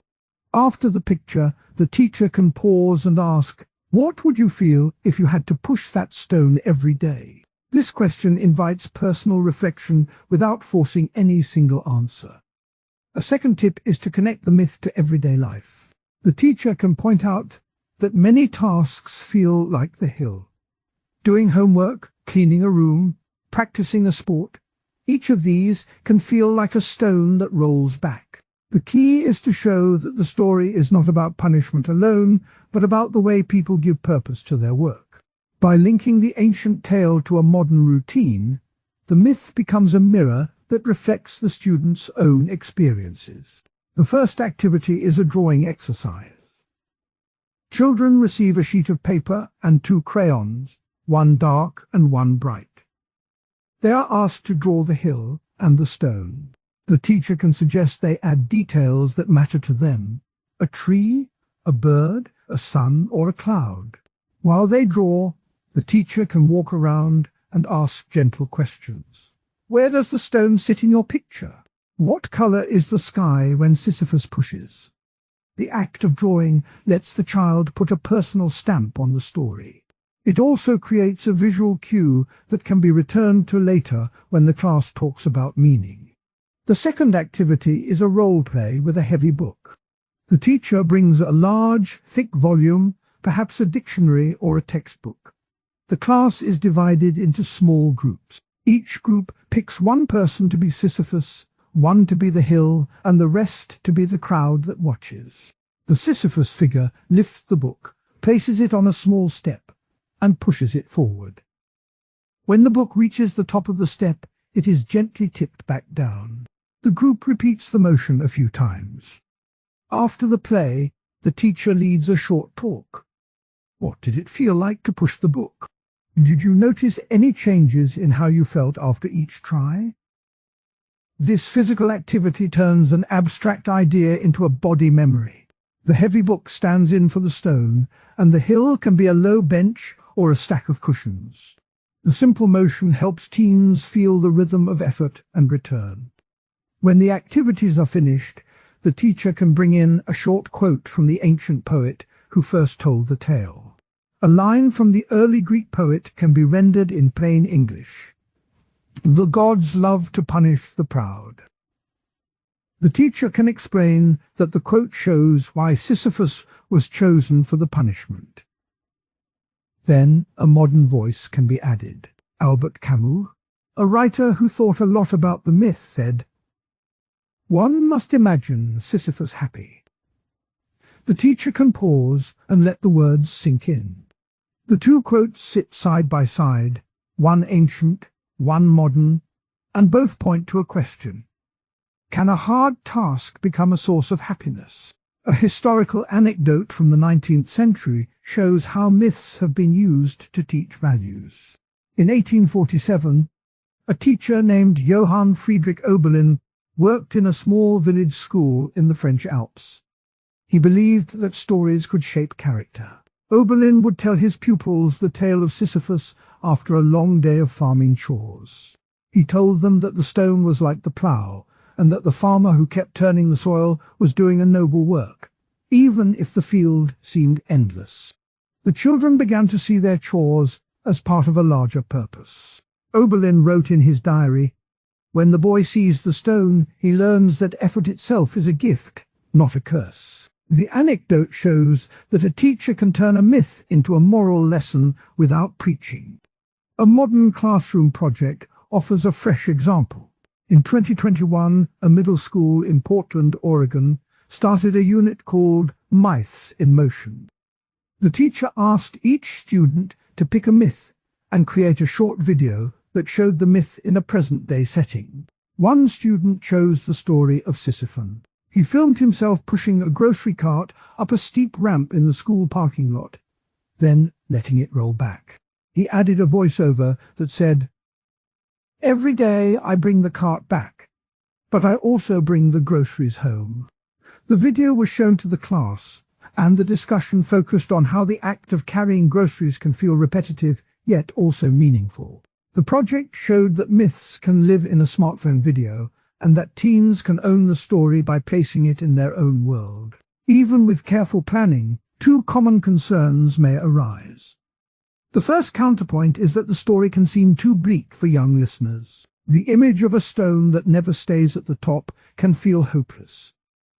To address this, the teacher can stress the part of the myth that speaks about resilience. By pointing to Camus' line that Sisyphus can be happy, the teacher can shift the focus from loss to the possibility of finding joy in the effort itself. The teacher can ask, what small things can make the push feel lighter? This turns the bleakness into a challenge to look for bright spots.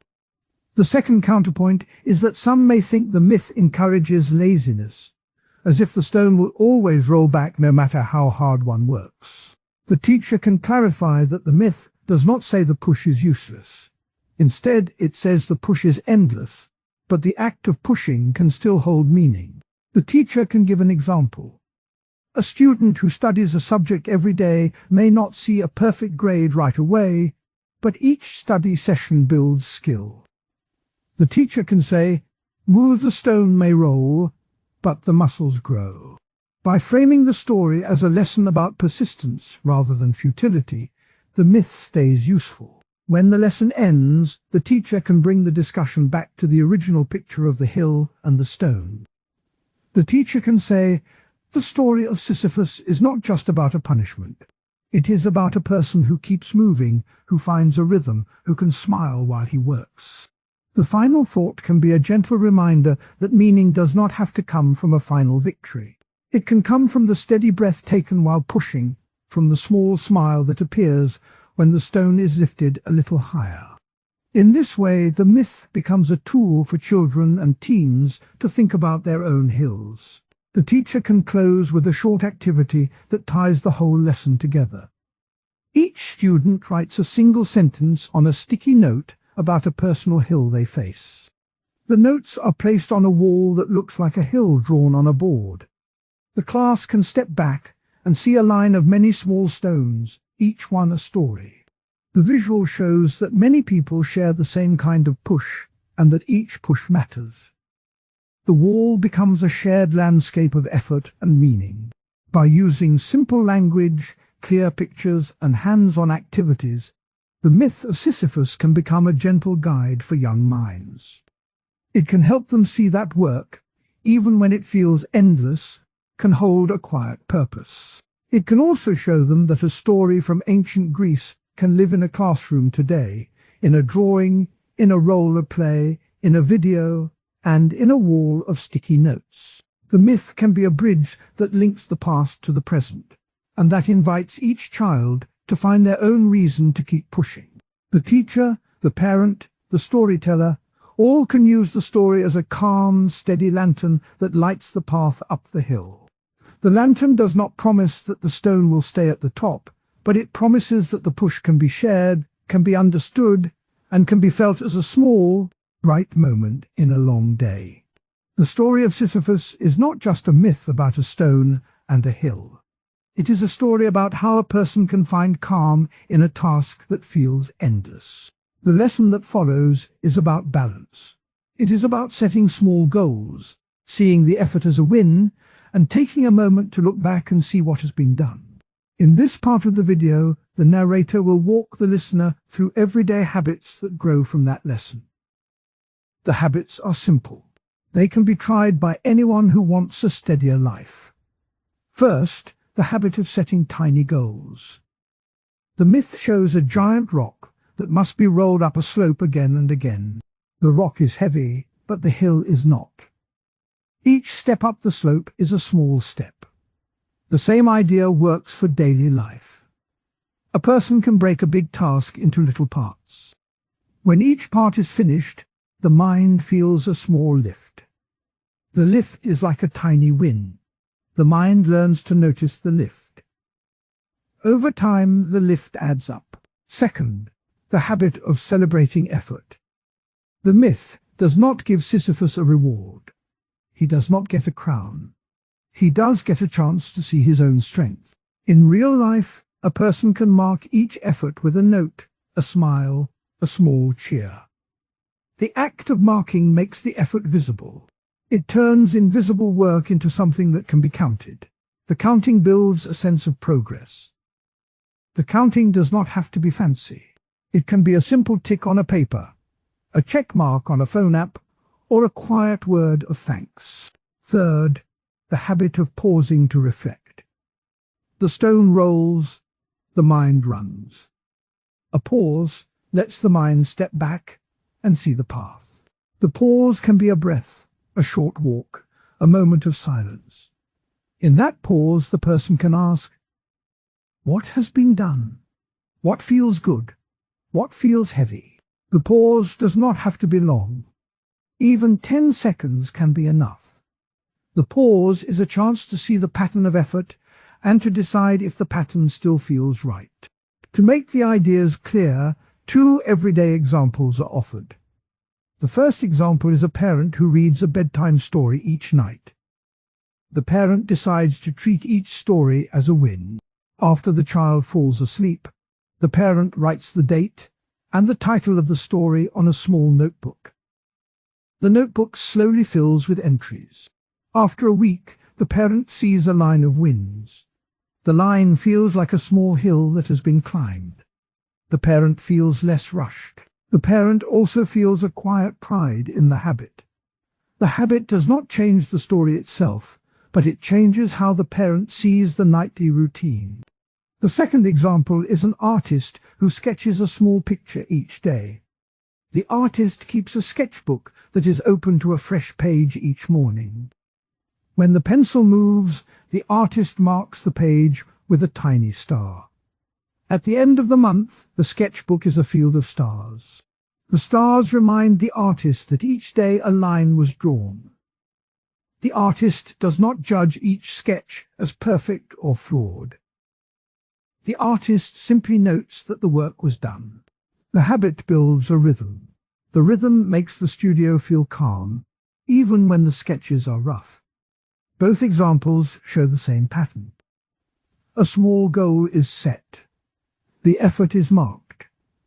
A short pause is taken to look at the marks. The pattern repeats. The pattern feels like a gentle climb, not a heavy push. History offers similar ideas. In ancient Greece, Aristotle taught that a good life is a life of balance. He wrote, "Moderation in all things." Aristotle meant that extreme actions lead to trouble. A balanced life moves step by step, not in a single giant leap.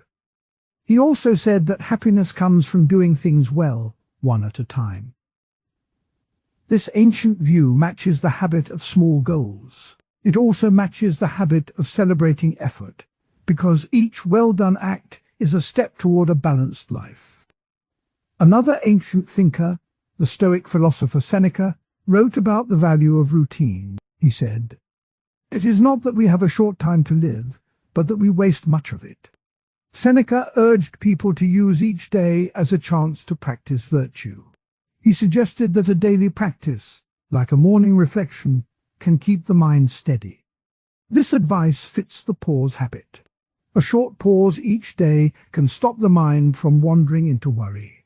In the 20th century, a therapist named Milton Erickson used repetitive tasks to calm his patients. Erickson believed that the mind can be steadied by simple, repeated actions. He would ask a patient to count slowly from 10 to 1 while breathing. The counting created a rhythm. The rhythm helped the patient feel less anxious. Erickson wrote, "Mind will follow the eye."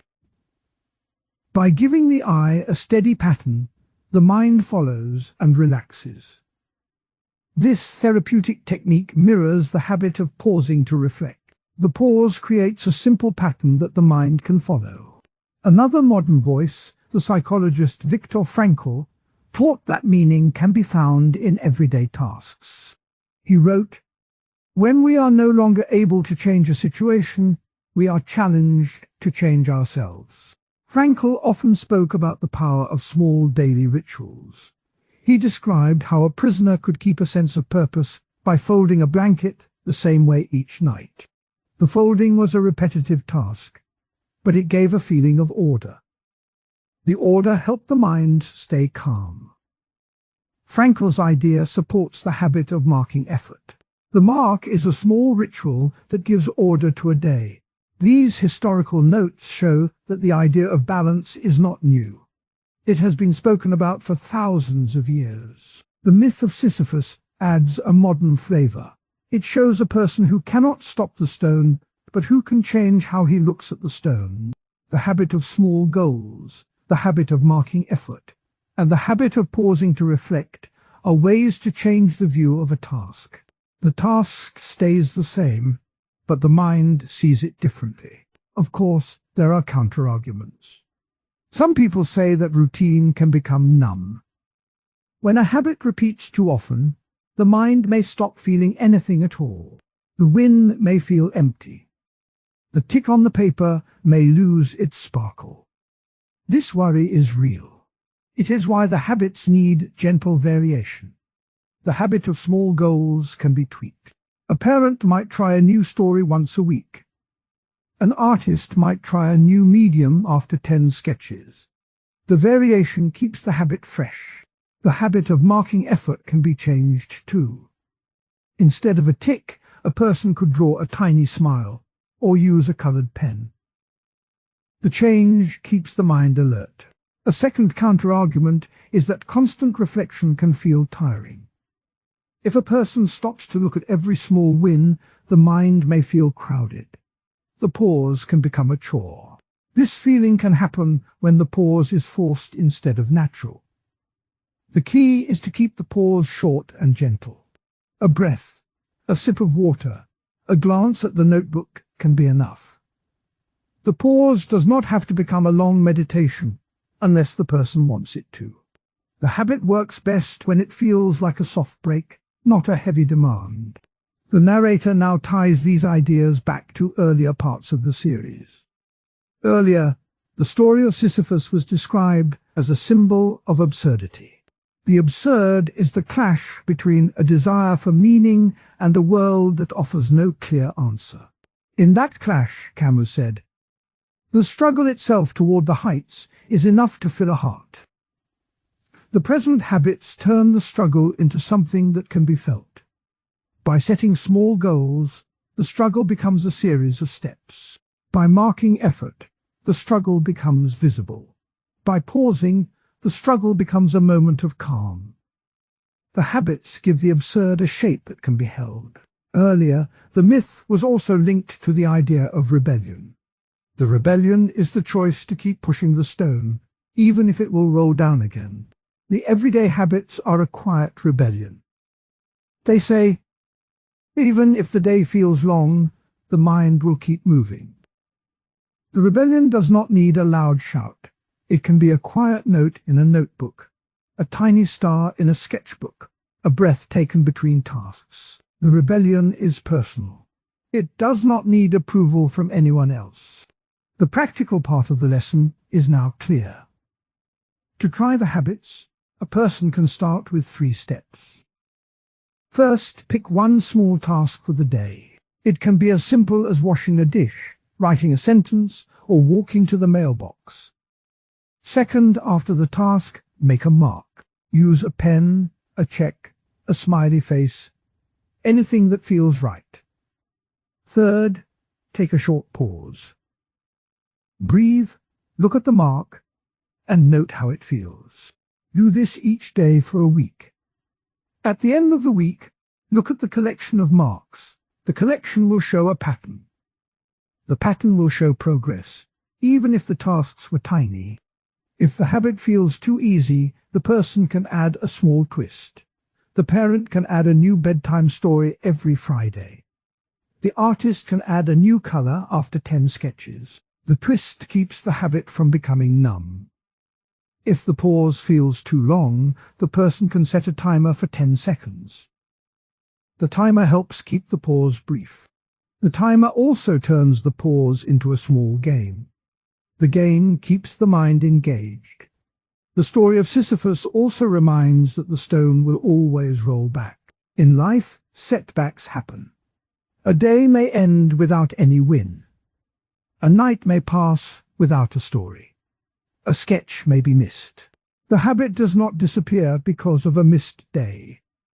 The habit simply resumes the next day. The habit is like a river that flows around rocks.